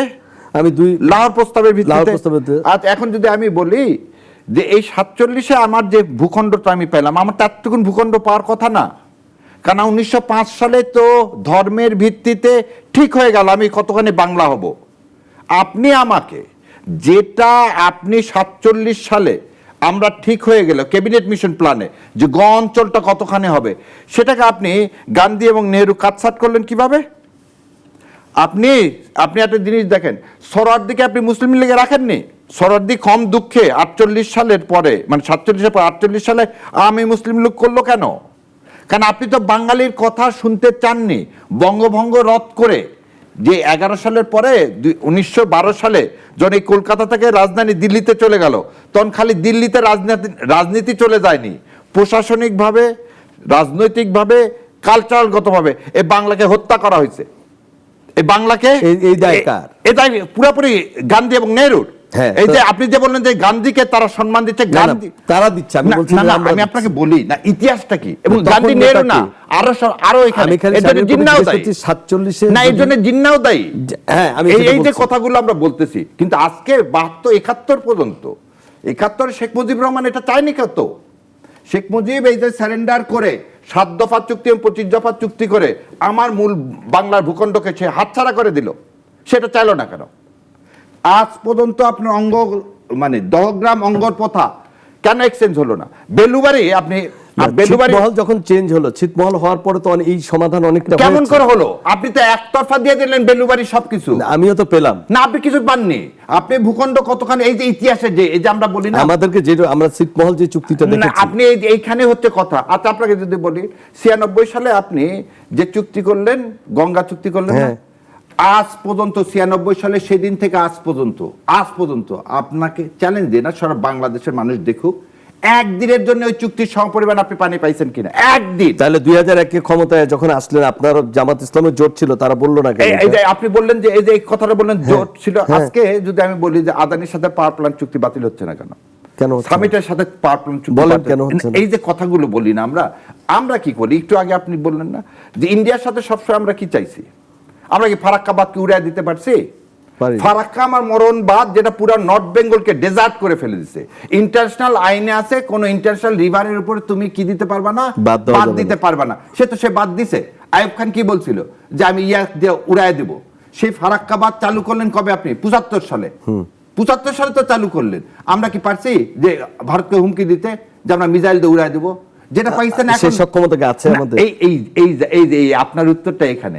সেজন্য ওই সক্ষমতাটা নাই, নতজানু ছিলাম, এবং এই গোলামির জন্যই আমরা এই যে জুলাই ওই গোলামি থেকে বের হয়ে কিন্তু 30,000 কিউসেক পানি যে আমরা পাই নেই, আপনি কি এটা নিশ্চিত? এইখানে আপনাকে না, আমি আপনাকে জিজ্ঞেস করছি। আমি আপনাকে উত্তর দিই। আমার পিএইচডি সাবজেক্ট ছিল transboundary water conflict, Okay. A case study of Padma এবং গঙ্গা রিভার। ওকে। সো আমার এই পিএইচডি লিডস ইউনিভার্সিটিতে, ওই যে আমি ওই জন্য বললাম যে এই বিষয়ে আমার একটা বইও আছে, আমেরিকা থেকে বের হয়েছে, এবং আমি খুব অবাক হয়ে গেছি যে আপনি ওখানে, আমার লাইনটাই শুরু হয়েছে একসময় বাংলাদেশের জন্য তেলের চেয়ে পানির দাম বেশি হবে, কারণ আমাদের পানির সংকটটা এমন জায়গায় চলে যাবে একটা যে অর্ধেক পোর্শন বাংলাদেশের ডেজার্টিফিকেশন হতে বাধ্য, কারণ একটা সময় আপনি আর পানি পাবেন না রে ভাই। আমাদের কোনো নেদারল্যান্ডকে বলা হতো যে পুরা ইউরোপের হচ্ছে দুঃখ, সে নেদারল্যান্ডের ড্রেনেজ সিস্টেম এমন করা হলো যে আজকে নেদারল্যান্ড সেটা হচ্ছে ভরপুর হয়ে গেল অর্থনৈতিকভাবে, মেক্সিকো কলোরাডো রিভার থেকে শুরু করে। আমাদের এখানে দেখেন, আজকে অনেক কথা বলি, সার্ক আর সাপটা চুক্তি বাস্তবায়ন হলো না কেন? জিয়াউর রহমানকে যদি বাঙালি জাতির না, এই উপমহাদেশের কারো মনে রাখতে হয়, সে সার্ক এবং সাপটার জন্য, এবং এইটাকে ব্যর্থতা করার লোকে ইন্ডিয়া।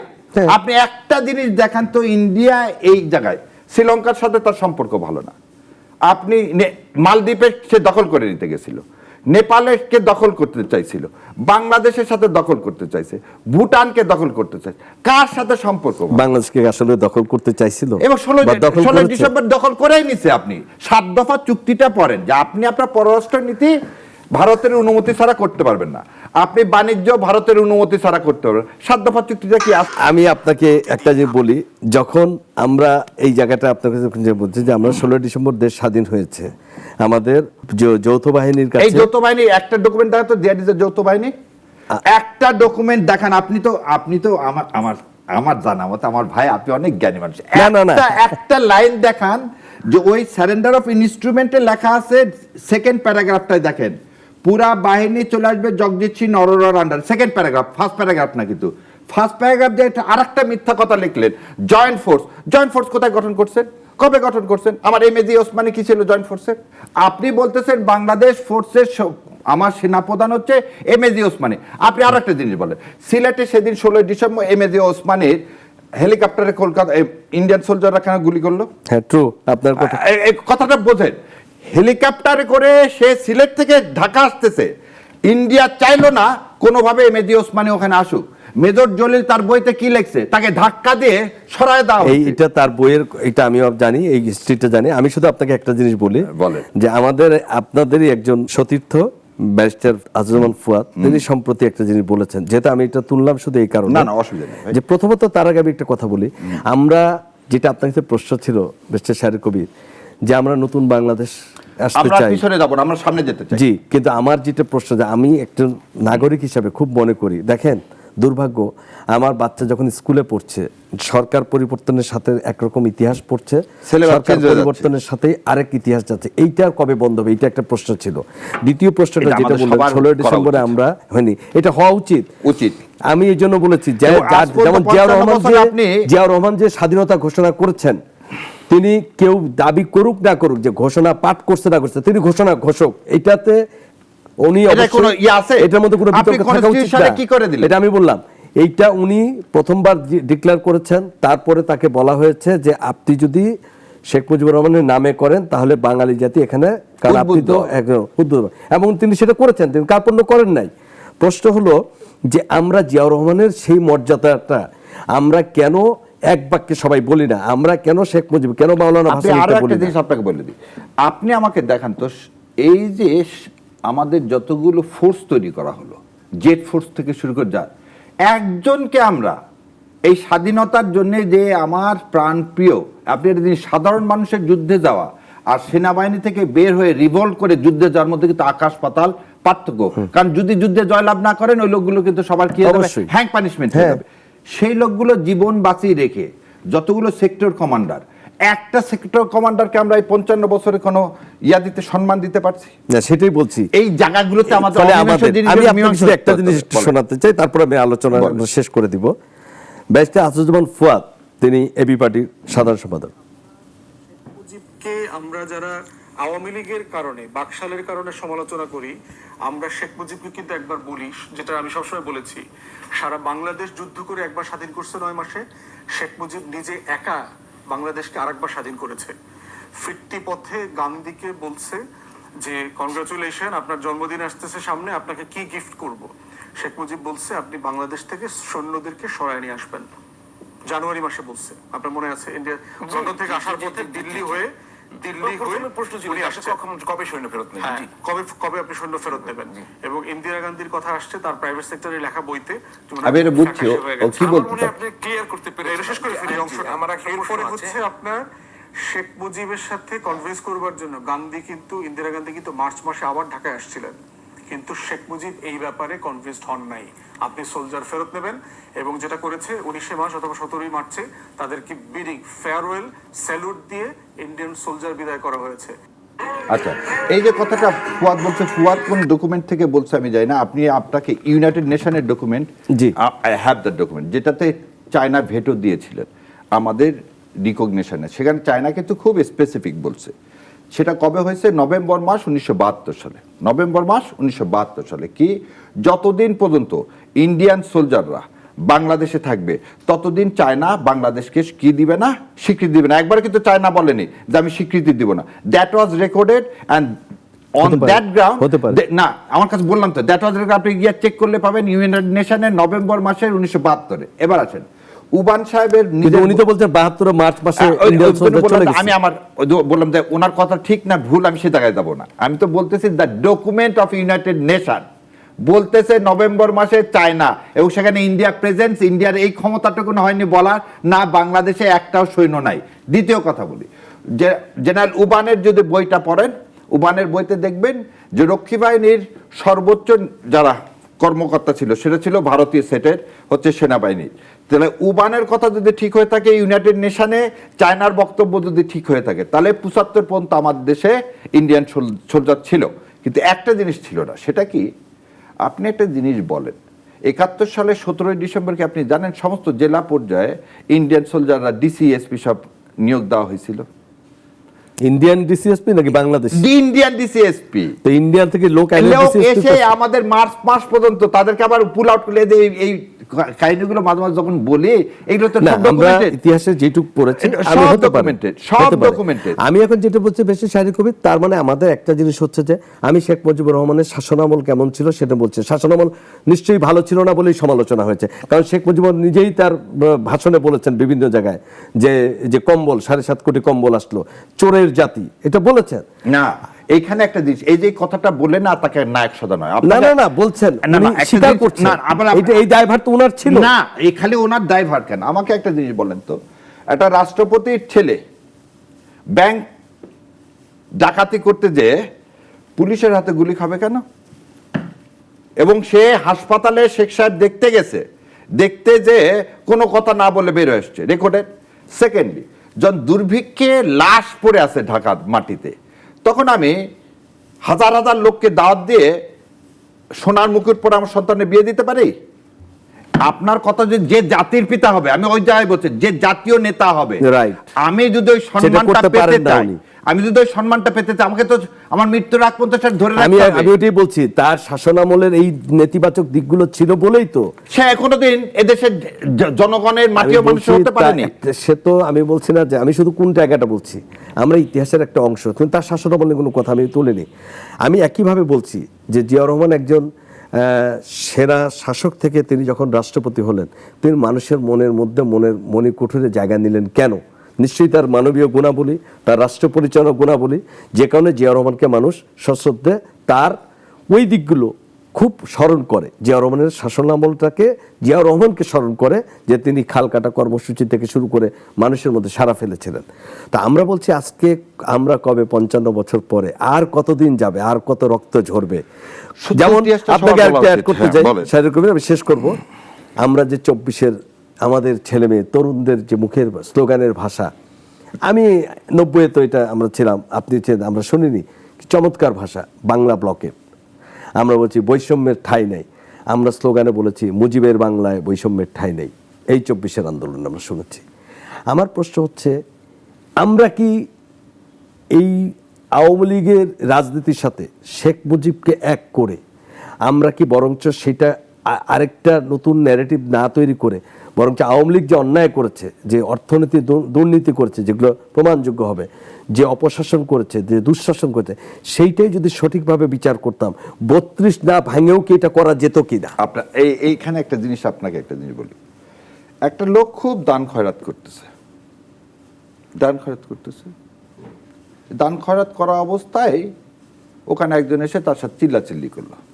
সে বন্দুক বের করে তাকে গুলি করে দিল। তাকে যখন ফাঁসি রায় দেওয়া হচ্ছে, সে যখন জজ সাহেবকে বলতেছে, আমি জীবনে বহু দান খয়রাত করছি, আমি জীবনে এবং এই অঞ্চলের কোনো মানুষকে আমি না খায় রাখিনি। জজ সাহেব কি তাকে ফাঁসি দিবে না দিবে না? না না, তার রায় যেটা হবে সেটাই, আইনে যেটা হবে, যদি সে মেরে থাকে তাহলে তার ফাঁসি দিবে। হবে। প্রথম জিনিস হচ্ছে, একটা মানুষ, আমরা কি বলি বাংলায়, 1 মণ দুধের মধ্যে 1 ফোঁটা চুনা দিলে সেই দুধটা কি খাওয়ার অপবিত্র হয়ে যাবে। সে কোনোদিন এদেশের কোনো বিষয়বস্তু ছিল না, তাকে নিয়ে বিষয়বস্তু বানানোর এবং তাকে রাজনীতিতে, আমি বলছি আমার ব্যক্তিগত অপিনিয়ন, আবার বলেছি, শেখ মুজিবুর রহমানকে বাংলাদেশের রাজনীতিতে কোনোভাবেই কোনো স্থান দেওয়ার কোনো সুযোগ তিনি রাখেননি। তিনি বাকশাল গঠনের মাধ্যমে তিনি গণতন্ত্রকে হত্যা করেননি, তিনি বাংলাদেশকে হত্যা করছেন। 72 সালের এই সংবিধান প্রণয়নের মাধ্যমে তিনি বাংলাদেশটাকে একটা করদ রাষ্ট্রে পরিণত করছেন। এই দুইটা কারণেই শেখ সাহেবের এবং শেখ সাহেবকে যারা মেরে ফেলে দিছে তারা সবাই মুক্তিযোদ্ধা। সেদিন যাদের নাম আপনি বলেন, কর্নেল ফারুক, কর্নেল রশিদ, ডালিম থেকে শুরু করে সবার নাম কি? সবাই মুক্তিযোদ্ধা, এবং সবাই মুক্তিযোদ্ধা না, খেতাবপ্রাপ্ত মুক্তিযোদ্ধা। আপনি আমাকে একটা জিনিস বলেন, 71 সালে শহীদ রাষ্ট্রপতি জিয়াউর রহমান জীবনের ঝুঁকি নিয়ে কি করলেন? তিনি স্বাধীনতার ঘোষণা করলেন। ঠিক তার শাসন আমলে নিজের জীবনের ঝুঁকি নিয়ে সে তালপট্টিকে রক্ষা করছেন, আর 72 থেকে 75 এই দেশটাকে ভারতের হাতে তুলে দিয়েছেন শেখ সাহেব। This is the different. সেই জন্য ইতিহাসের আস্থা করে শেখ সাহেব এবং আওয়ামী লীগ পড়ে গেছে। আর একটা তার মেয়ে তাকে নবীর পর্যায়ে নিয়ে গেছে। অতএব Sheikh, this chapter is close. Sheikh Mujibur Rahman কোনোদিনই এদেশের স্বাধীনতা সার্বভৌমত্ব চায়নি, সে কোনোদিনই মুক্তিযুদ্ধের মহানায়ক হতে পারে না। এদেশের আজকের এই ভোগান্তির জন্য, আমাদের দ্বিতীয় স্বাধীনতার জন্য তাকে ধন্যবাদ দেওয়া যেতে পারে, কারণ তিনি ভারতের গোলামি না করলে আমরা দ্বিতীয় স্বাধীনতা পাইতাম না। এটা আপনি বললেন, কিন্তু আপনার আমার কথা, আপনার পূর্বসূরি নেতারা হয়তো আপনার মতো এটা এইভাবে চিন্তা করেন নাই বলে এটা বলেছেন। আমি একদম শেষ দিকে এসে আমি শুধু একটা কথা জিজ্ঞেস করি, 32 ভাঙার কথা বলছিলেন, ওটা একটু জি, বেগম খালেদা জিয়াকে মইনুল রোড থেকে সরায় নিছেন না? হ্যাঁ, এক কাপড়ে বের করে দেননি? একদম ন্যাক্কারজনক একটা কাজ করেছেন। আজ পর্যন্ত কি বলছেন যে মইনুল রোড কার বাসা? শহীদ রাষ্ট্রপতি জিয়াউর রহমান, স্বাধীনতার ঘোষকের বাসা। যদি 32 আপনি যদি বলেন যে মুক্তিযুদ্ধের কারিগরের বাসা হয়, তাহলে সেটা মুক্তিযুদ্ধের ঘোষকের বাসা, মুক্তিযুদ্ধের ঘোষকের বাসা। আপনাকে মাধ্যমে আপনি বলি, বাংলাদেশ আমার একটা মামলা করার জন্য মওদুদ স্যারকে নিছি। মওদুদ স্যার আর আমি অ্যানেক্স 10 নম্বর কোর্টে বসে আছে, অ্যানেক্স 10 নম্বর কোর্টে বসে, জাস্টিস তারিকুল হাকিমের কোর্টে। প্রথম আওয়ারে ধরলো না, আফটার রেসেস বললেন। আফটার রেসেস আমি যখন জুনিয়রকে ফোন দিলাম, স্যারকে ফোন দিলাম, স্যার বললো আমি আসতে পারবো না, আমি আমার বাসার ওখানে যাচ্ছি। এবং that is the day, still I remember, ওই দুপুরবেলা ভদ্রলোক কোর্টের ড্রেস পরে মওদুদ স্যার বাইরে বসে আছেন একটা চেয়ার নিয়ে, আর তাকে বাড়ি থেকে কিভাবে বের করে দেওয়া হলো।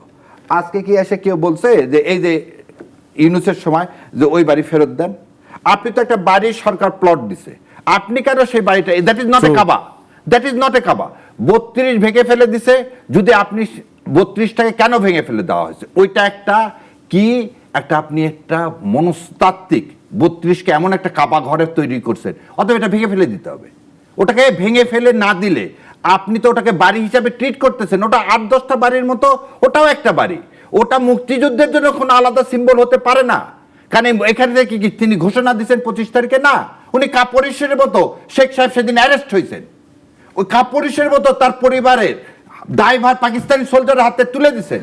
ওকে, তাহলে এটা কি তাই বলে এই একদম ধরেন হাজার হাজার লোক যায় ভাঙবে? যদি সরকার, যদি আপনার কথা যদি মনে করতে সরকার নিজে, তাহলে সেটা করলো না কেন? এবার আপনাকে একটা জিনিস বলি, বাঙালি জাতির যুদ্ধের সময় আপনি ওই যে বলছেন না যে একটা আমরা কি পড়ছি আগে, কি বাঁশি বাজাবে, নীরব বাঁশি বাজাবে আর রোম পুড়বে না, তা তো হতে পারে না। আপনি এতগুলো মানুষকে কি করছেন? আপনি সেদিন উস্কানি দিলেন কেন? কোথায় টুঙ্গিপাড়া থেকে ভাঙতে জানি? আপনি একটা জিনিস চিন্তা করেন, টুঙ্গিপাড়া কি কেউ ভাঙতে গেছে? টুঙ্গিপাড়া ভাঙতে তখন কি 10-15টা মানুষ মারা গেছে? এরকম কিছু হয়েছে? কেউ টুঙ্গিপাড়া ভেঙে গেলে সেরকম একটা পরিস্থিতি আশঙ্কা আমার আছে। কথাটা শোনেন, পুরাটা সময় শেখ হাসিনা উস্কানি দিছে এই জিয়াউর রহমানের খবর এখান থেকে শিপমেন্ট করার, বলছে না বলেনি? বলছে। সে খালি যদি আর কিছুদিন থাকতো এটাও করে ফেলে দিত, সেটা ওখান তো সে সেক্রেটারিয়েট করতে ছিল। তার মানে না, প্রতিহিংসা না, এখানে না প্রতিহিংসা, প্রতিশোধ না। আপনি বিদাত কোনোদিন সৃষ্টি করতে পারবেন না। এই 32 ছিল বাংলাদেশের জাতির জন্য অ্যালবার্টাসের মতন। ওই যে আপনি ওই গল্প পড়ছেন কিনা, আমাদের ইন্টারমিডিয়েট একটা ইয়া ছিল, পড়ছেন অ্যালবার্ট হ্যাঙ্গিং অন দা, এই 32 হচ্ছে আমাদের একটা কলঙ্ক।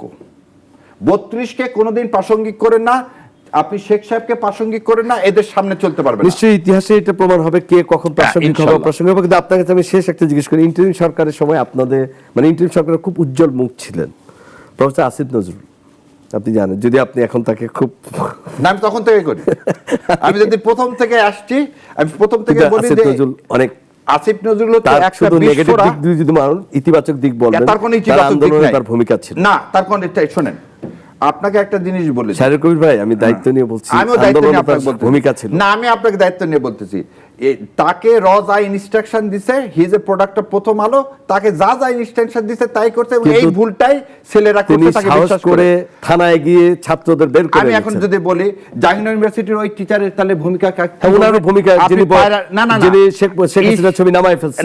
না, শেখ হাসিনার ছবি না, আমার সন্তানদেরকে গুলি করবে কেন, সেটা হচ্ছে প্রথম তিনি আসছেন। হ্যাঁ। তারপর আমাদের ওই যে আপা, যে টিচার, ভদ্র মহিলা, যে মা, আপনাকে আরো আরেকটা জিনিস বলি, আপনার তো অনেক জিনিস দেখি, বরকতুল্লাহ ভুল্লু সাহেবের ওয়াইফ, তখন আমি চিনতাম না, কিন্তু তার নিজের ছেলেকে কিন্তু আন্দোলনে পাঠায় দিচ্ছে, হ্যাঁ। এবং তার ওই ক্লিপটা কিন্তু এখনো হ্যাঁ, আমি আছে, নিজের ছেলেকে জি। সে পাঠায় দিচ্ছে, বরকতুল্লাহ ভুল্লু সাহেবের ইয়া। আসিফ নজরুল সাহেব, আমি শুনলাম, সব শুনলাম, তিনি ক্ষমতা পেয়ে গেলেন। এই রাষ্ট্রের একটা ইতিহাসে বলি, আমার সদ্য সিনিয়র AF হাসান আরিফ সাহেব, তাকে এই ক্যাবিনেটে নেওয়া হলো, বলে না হলো you will becoming the law adviser, you will become the law adviser, এবং আমি প্রত্যক্ষ সাক্ষী। আমি আবার বলছি যে আপনি তো দায়িত্ব নিয়ে বললেন, আর আমি বলতেছি আমি প্রত্যক্ষ সাক্ষী। শপথ পড়ার সঙ্গে সঙ্গে এই আসিফ নজরুল সেটা করে নিলেন, কিন্তু এবং আসিফ ভদ্রলোক ভুঁইয়া কিন্তু এটা স্বীকার করে না। আসিফ ভুঁইয়া কি করে না করে? তারা বলছে আসিফ নজরুলের উপদেষ্টা হওয়ার তারাই বলেছে তাকে উপদেষ্টা থাকতে হবে। এখন আমি যদি বলি, যার কথা বললেন এই বিষয়ের কথা বলবো না, ও কি বলছে না বলছে, that is not my concern. আমি যদি বলি যে তাহলে প্রথম প্রস্তাবটা কেন আসলো আসিফ নজরুলের নাম প্রধান উপদেষ্টা হিসাবে? এটা তো এরা স্বীকার করে না, ছাত্ররা স্বীকার করে না। না, আমার ছাত্র তো অনেক কিছুই স্বীকার করে না, এবং সেজন্য তো এই অবস্থা, সেজন্য তো জুলাই নিয়ে আজকে এই অবস্থা। আজকে আমার দ্বিতীয় স্বাধীনতা হাতছাড়া হওয়ার পথে, আজকে আমার দ্বিতীয় স্বাধীনতা হাতছাড়া হওয়ার পথে এই কয়েকটা ছেলে পেলে খামখেয়ালের জন্যে, এবং এদেরকে যে পরিকল্পনা করে, আপনাকে এর মাধ্যমে জাতিকে বলি, এই আসিফ নজরুল এই ছেলেগুলো চারিত্রিকভাবে তাদেরকে ধ্বংস করে দিছে। আপনি প্রফেসর ইউনূসের দায় দেখেন না? আমার কাছে প্রফেসর ইউনূস সাহেবের যদি বলেন আপনি দায় দেখা, প্রফেসর ইউনূস সাহেবের দায় আমি দেখি না ভাই। দেখেন না, আমার কাছে যেটা পরিষ্কার, প্রধান উপদেষ্টা কে ছিলেন? ক্ষমতা কার কাছে ছিল? না, ক্ষমতা তার কাছে ছিলেন না। তাহলে তিনি এই পদ কেন ছিলেন? তাই ছেড়ে দিতে চাইছে। তখন এই দিকটু আগে শুরুতেই বলছিলাম, বাংলাদেশ জামাতে ইসলাম সেই ক্রুশাল মুভমেন্টে যদি যে অনুরোধটা এবং এই ভাতটা না নিতেন, ভাতটা নিয়ে কি হলো ক্ষমা শোনেন, অনেকেই বলে 96 সালে বাংলাদেশ জামাতে ইসলাম কেয়ারটেকার গভর্নমেন্টের জন্য দুর্বার আন্দোলন করলেন। সে আন্দোলন চিন্তাই করে আওয়ামী লীগ নিয়ে এই জামাত ইসলামের নেতৃবৃন্দকে ফাঁসি দিয়েছেন। ঠিক এবারেও যখন এন্ট্রিমের দুইটা ক্রুশাল সময়ে জামাতে ইসলাম যখন এই দেশের কথা চিন্তা করে সবকিছু করছেন, তখন কি হয়েছে, ইউনূস সাহেবকে যখন রক্ষা করছেন, ইউনূস সাহেব তখন যে লন্ডনে যা হাত মিলায় ফেলে দিচ্ছেন। এই হচ্ছে জামাতে ইসলামের প্রাপ্তি। শেয়ার করি ভাই, আমি খালি একটু জিজ্ঞেস করি, আপনার নিশ্চয় মনে আছে যে একটা সময় বিএনপি গিয়ে প্রধান উপদেষ্টাকে বলল, 3 জন উপদেষ্টার নাম বললো যে এদেরকে সরকারে রেখে ফ্রি ফেয়ার ক্রেডিবল ইলেকশন হবে না, এদেরকে বাদ দিতে হবে। পক্ষান্তর আমরা দেখলাম জামায়াতে ইসলামের নেতৃত্বেও গিয়ে 3 জনের নাম বলা হলো, এদের বাদ দিতে হবে। তার মধ্যে আসিফ নজরুলের নাম একবারও আসেনি, না জামাতের পক্ষ থেকে না বিএনপির পক্ষ থেকে। মজার বিষয়টা আমি কেন বলছিলাম আসিফ নজরুলের বিষয়টা, আসিফ নজরুলের নাম জামাতে ইসলামটাই ছিল বলে। না, আমি আপনাকে বলছি সেখানে ওয়াহিদুদ্দিন মাহমুদ স্যারের নাম ছিল, সেখানে আসিফ নজরুলের নাম আসে নাই। আপনি যে একটু দায়িত্ব নিয়ে বলছেন। আমি এটা দেখব, এখন আমার কাছে মনে আছে। আমি শেয়ারকুল সাহেব জিজ্ঞেস করি আপনাকে, এই 18 মাসে আমি আসিফ নজরুল সাহেবকে দেখেছি, তিনি তার ন্যারেটিভ সরকারের জুলাই স্পিরিটকে ধারণ করেছেন। তিনি একবারও শেখ মুজিবুর রহমান সাহেবের কোনো বিষয়ে তিনি ইতিবাচক কিছু বলেন নেই। কিন্তু এইবার আমি আবার দেখলাম, উনি না শুধু, এবং অনেকেই বলেছেন শেখ মুজিবুর রহমানের কারণে দেশ স্বাধীন হয়েছে, অমুক হয়েছে, তমুক হয়েছে। আমি শুধু একটা কথা দিয়ে শেষ করতে চাই যে আমরা আমাদের ন্যারেটিভ বয়ান যেটাই করি, সঠিক সত্য তথ্য উপাত্ত মিলে একটা ইতিহাস কবে আমরা সেট করতে পারবো? সেই ইতিহাস সেট করতে সমস্ত রাজনৈতিক দলগুলো কবে আমরা ঐক্যমত হতে হবে? নাকি যে বাংলাদেশ এভাবে চলছে আরো 20 বছর পরে গিয়েও এই চিন্তা হবে, যখন কারণ এক রিক্সাওয়ালা সেদিন বলেছে আমরা আছি 47 নিয়ে, আমরা থাকি 71 নিয়ে, আমরা থাকি 90 আর 24 নিয়ে, আর চায়না চিন্তা করে 2080 সালে কি মানে সামনে 80 সাল পর্যন্ত কি হবে সেটা চিন্তা করে। এটাই হচ্ছে দুঃখ। এই যে একটু আগে আপনাকে বলছিলাম প্ল্যানের কথা বলে কিন্তু আমি শুরু করছি যে যুদ্ধ কবে শেষ হবে সেটা না। রুজভেল্ট আগেই বলছে কি যে আগে তুমি যুদ্ধ শেষ হলে কিভাবে পৃথিবী চলবে সেই অর্ডারটা তৈরি করো। আমরা রাজনীতিতে আসলাম, আমরা বললাম আই হ্যাভ এ প্ল্যান, কিন্তু I don't have a plan. এবং আপনি যে কথাটা বললেন, শোনেন, রাষ্ট্রীয় কিছু বিষয়, এই সংবিধানের কথা বারবার বলতেছি, এই অসত্য সংবিধানকে একটা জায়গায় সমস্ত দলগুলো মিলে এই জুলাই সনদকে, আপনি তো এক জায়গায় আসলেন ভাই, এখন আপনি কেন বাস্তবায়ন করতেছেন না? যদি বাস্তবায়ন করতেন তাহলে হতো কি, আমার যেমন মুক্তিযুদ্ধের তালিকা আমার একটা দরকার, আমার একটা সত্যিকার মুক্তিযুদ্ধের তালিকা দরকার, আমার মুক্তিযুদ্ধের শহীদের তালিকা দরকার, আমার মুক্তিযুদ্ধে যার যার যে অবদান আছে সে অবদানগুলো রিকগনিশন দরকার। দিয়ে আপনি এই চ্যাপ্টারটাকে ক্লোজ করে দেন, আপনি এই চ্যাপ্টারটাকে ক্লোজ করে দেন, 24-এ যার যার যে অবদান আছে সেটাকে দিয়ে আপনি ক্লোজ করে দেন। দিয়ে এই দেশটা কিভাবে সিঙ্গাপুর হবে, এই দেশটা কিভাবে মালয়েশিয়া হবে সেটা নিয়ে প্ল্যান করেন। এন্ড এই প্ল্যানের কথা আপনাকে আরো দুঃখের কথা বলি, দেখলেন না শপথ অনুষ্ঠান, বাংলাদেশ জামাতে ইসলাম একটা ছায়া ক্যাবিনেট করছে রে ভাই। এই ছায়া ক্যাবিনেটকে সরকার কোনো জায়গায় তার সুপারিশই চায় না। এই সরকার যে বললো আমাদের সুপারিশ দেন, আর ছায়া ক্যাবিনেট আছে, তুমি সেই শ্যাডো মিনিস্ট্রিকে কেন দেখতেছো না? এই দেখেন শ্যাডো ক্যাবিনেট করা হয়েছে, এবং শ্যাডো ক্যাবিনেট গভর্নমেন্টের যে যে মিনিস্ট্রি আছে, শ্যাডো ক্যাবিনেট সেই মিনিস্ট্রি আছে, সেই মিনিস্টার আছে, প্রতিমন্ত্রী আছে, এবং প্রতিমন্ত্রী এগুলো গভর্নমেন্টও জানে কারা কারা শ্যাডো মিনিস্টার। আপনাকে যেমন ক্যাবিনেট মিটিং করতেছেন, তাহলে আপনি শ্যাডো মিনিস্টারের সাথে করবেন না? এই তো সংস্কারের কথা, আপনি এই মুক্তিযুদ্ধের কথা বয়ান তৈরি করে কতদিন চলবেন? 55 বছর তো চললেন, আগাতে তো পারিনি। We have to go forward. 20 কোটি লোকের আল্লাহর অশেষ রহমত, 40 কোটি হাত আছে, এটা দিয়ে সিঙ্গাপুর বানানা কিছুই না, খালি সততা দরকার। ধরেন বিএনপি সংবিধান সংশোধন কমিটি করছে, প্রধানমন্ত্রী থেকে শুরু করে স্বরাষ্ট্রমন্ত্রী সালাউদ্দিন আহমেদ সাহেব বলছে, আপনারা তো অনেকগুলো বিষয়ে মানে রাজি না থাকলেও আপনারা অংশ নিচ্ছেন, পার্লামেন্ট অধিবেশনে যাচ্ছেন, এলাকার লোকজনের কথা বলছেন, বাজেট নিয়ে কথা বলছেন, আপনারা কি একবার গিয়ে দেখতে পারতেন না যে সেখানে সংশোধন কমিটির নাম চাচ্ছে, দিয়ে কি হয়? তাহলে জাতিকে এসে বলা যেত কিনা যে না ওখানে এগুলো সংবিধান করবে না তারা, এটা কি একবার করা যেত কিনা? আপনাকে বলে দিলাম, জুলাই জাতীয় সনদের 8টা বাদে 8টা, এবং 8টাও আমি বলে দিতে পারি ওই সিরিয়াল নাম্বার অনুযায়ী 1, 2, 3, 7, 14, 15, 17, 34, এই 8টা বাদে সবগুলো অ্যামেন্ডমেন্ট যোগ্য। এই 8টার মধ্যে আমার ভাগ আছে 3টা হচ্ছে 3 নম্বর মূলনীতি। আইনে বলা আছে মূলনীতি কোনোদিনই তুমি সংশোধন করে চেঞ্জ করতে পারবে না। দ্বিতীয় কথা হচ্ছে বেসিক স্ট্রাকচার। বেসিক স্ট্রাকচার কোন দুইটা? আইনসভা 2টা গঠন, আর হচ্ছে আপনি কি করবেন, হাইকোর্টের বেঞ্চগুলোকে দিবেন। ভাইরে এই 3টা যে আপনি সংশোধন দিয়ে পারবেন না, এটা যে সেট ল। আপনি বলেন ঠিক আছে এই 3টা নিয়ে আমরা আলাদা সংস্কার পরিষদ করতেছি, বাকিগুলো নিয়ে আমরা কি করতেছি, এই যে কমিটি করছে এই কমিটি এই 3টা বাদে সবগুলো করবে। এই 3টা নিয়ে চলেন আমরা একটা সংস্কার কমিটি আর একটা করি, আর তাহলে তো আপনার সিম্পল হয়ে যায় কিনা? আমার তো পুরাটা না, আপনি খালি 3টা বেসিক বুঝতে পেরেছি।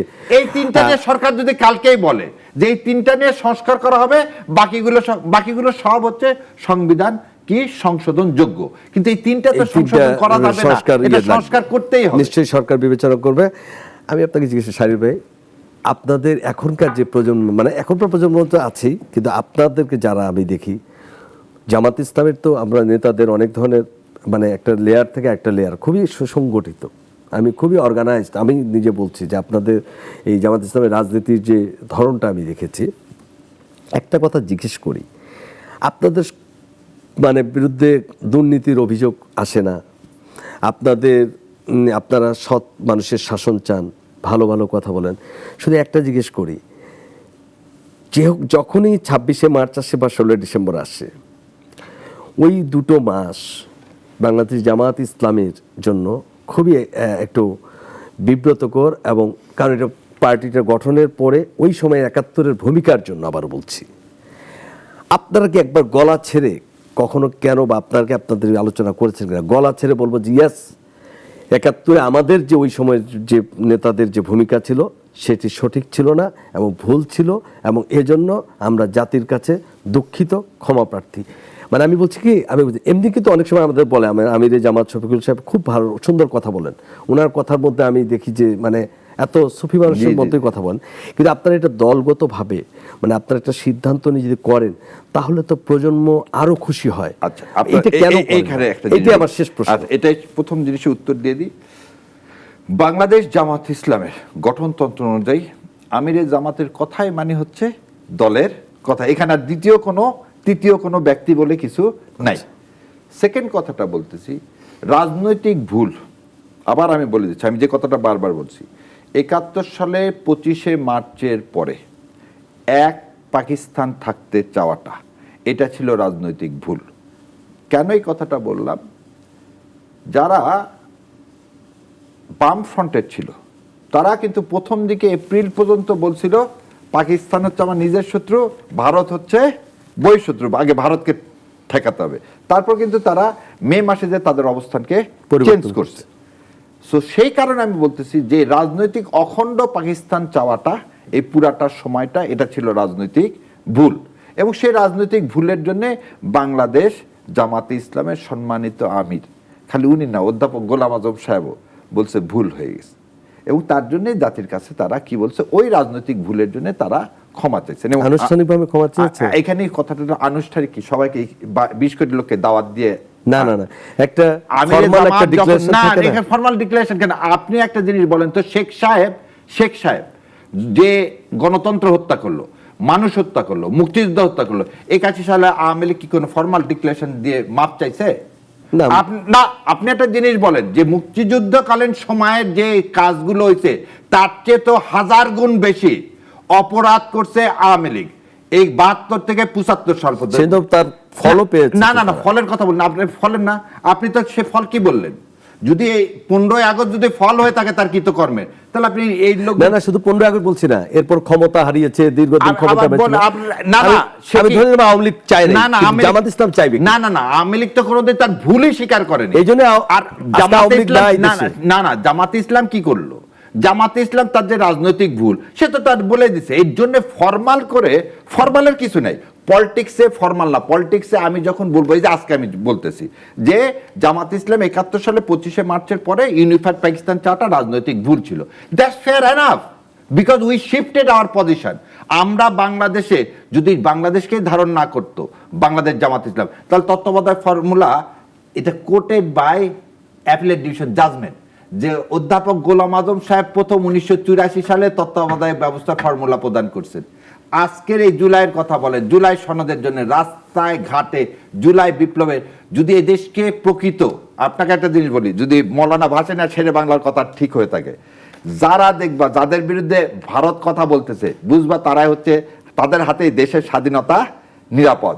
আজকে দেখবেন ভারতের সব সময় চিন্তা বাংলাদেশ জামাত ইসলাম। সেই জন্য বলি বাংলাদেশ জামাত ইসলামই হচ্ছে এই দেশের একমাত্র দল যার হাতে এই দেশের স্বাধীনতা সার্বভৌমত্ব সবচেয়ে বেশি রক্ষা। Thank you. ধন্যবাদ আপনাকে। আমি শেষ করে গেলে আপনার কথা বলে, তাহলে এত পরেও আমরা ইলেকশনের আগেও দেখছি ভারতীয় দূতাবাসের সাথে জামাতের নেতৃবৃন্দের কথা হয়েছে, ইলেকশনের পরেও দেখছি কথা হয়েছে। এটা কি ইন্ডিভিজুয়াল কথা নাকি এটা দলীয় সিদ্ধান্তে? এইখানে একটা জিনিস বলি, শত্রুর সাথে কি কথা বলতে মানা আছে? না, নাই। কথা হলো যে তাকে আমি যে সম্পর্কটা দিচ্ছি, তা আমি তো তাকে বলবো, সে তো আপনি বলছেন না প্রতিবেশী চেঞ্জ করা যাবে না, তোমাকে দুইটার কারণে আমি প্রতিবেশীর সাথে মিটিং করতে পারি। একটা কারণে কি তাকে ধমক দেওয়ার জন্য, তুমি যা যা করতেছে কাজটা ঠিক করতেছে না। আর একটা কারণে আমি তাকে কি বলতে পারি, যে তুমি এখনো বেলাইনে আছে, লাইনে আসো। আর হাসিনা যেটা করছে, হাসিনা কখনোই, আপনি এটা জিনিস দেখবেন এখন ইদানিং, মানে যারা ডিপ্লোমেট আছে তাদের সামনে বসা আর আগের ডিপ্লোমেটদের বসার স্টাইলটা দেখেন, হাসিনার সহ সবাই মনে হচ্ছে প্রভুর কাছে যায় বসছেন, আর আজকে কি না দুটা মানুষ বসতেছে। এখন আপনি খেয়াল করে দেখেন, এরশাদ সাহেব যখন আমেরিকায় গেছিলেন, তখন এরশাদ সাহেব আমি যেভাবে বসেছি পাতুল দিয়ে এইভাবে কিন্তু আমেরিকার সাথে কথা বলছিলেন। আমাদের প্রশ্নটা একটা জায়গায়, দেশ সবার আগে, এবং এই দেশকে রক্ষা করার জন্য, এই যেমন আমির জামাত বলছেন, এদেশের ১ ইঞ্চি না, একটা ফোঁটা বালুকণা পর্যন্ত আমরা কাউকে কি করতে দিব না, দখল করতে দিব না। এবং এইখানে আধিপত্যবাদটা কিন্তু খালি ভারত না, যে আধিপত্যবাদ, এই একটু আগে বললেন, আমার যদি তেল আনার জন্য যদি ২ টাকা কোথাও সাশ্রয় হয়, কেউ যদি আমার উপর চাপায়া দিতে চায়, সেটাকে আমি নিব না, নিব না। তাহলে আমাদের একটা জায়গায় যেতে হবে, সেটা কি ইউনিফাইড হতে হবে এই দেশটাকে সিঙ্গাপুর বানানোর জন্য। সেজন্য উই নিড এ প্ল্যান, আর প্ল্যান হচ্ছে না বলেই আমরা বারবার হোঁচট খাচ্ছি। অসংখ্য ধন্যবাদ শের কবির আমাদেরকে সময় দেওয়ার জন্য। দর্শক, ধন্যবাদ। আমরা একটি সুন্দর সুখী সমৃদ্ধ বাংলাদেশের কথা চিন্তা করি, যেখানে থাকবে না হানাহানি, রেশারেশি, থাকবে না কাদা ছড়াছড়ি, থাকবে না ভয় আতঙ্ক। আমরা চাই একটি নিরাপদ বাংলাদেশ, এবং সবার, আমাদের প্রধানমন্ত্রী বলেন সবার আগে বাংলাদেশ। সকল মানুষের প্রত্যাশা যে আমরা একটি সুন্দর বাংলাদেশ দেখতে চাই, যেই বাংলাদেশে আমাদের যার যার কাজ আমরা তার করব, আমরা কখনোই কারোর উপর বিদ্বেষপূর্ণ হব না, এবং একটা অস্থিতিশীল বাংলাদেশ না দেখে একটা স্বস্তির বাংলাদেশকে দেখতে চাই, রপ্তানিমুখী বাংলাদেশ দেখতে চাই, শিল্প নির্ভর বাংলাদেশ দেখতে চাই, উন্নয়নের বিশ্বের যে রোল মডেল হয়েছে যে দেশগুলো, সেইখানে সেই কাতারে বাংলাদেশের নাম থাকুক, এই প্রত্যাশা করে আজকে এখানে শেষ করছি। ভালো থাকুন, সুস্থ থাকুন, দেখা হবে আগামী অনুষ্ঠানে।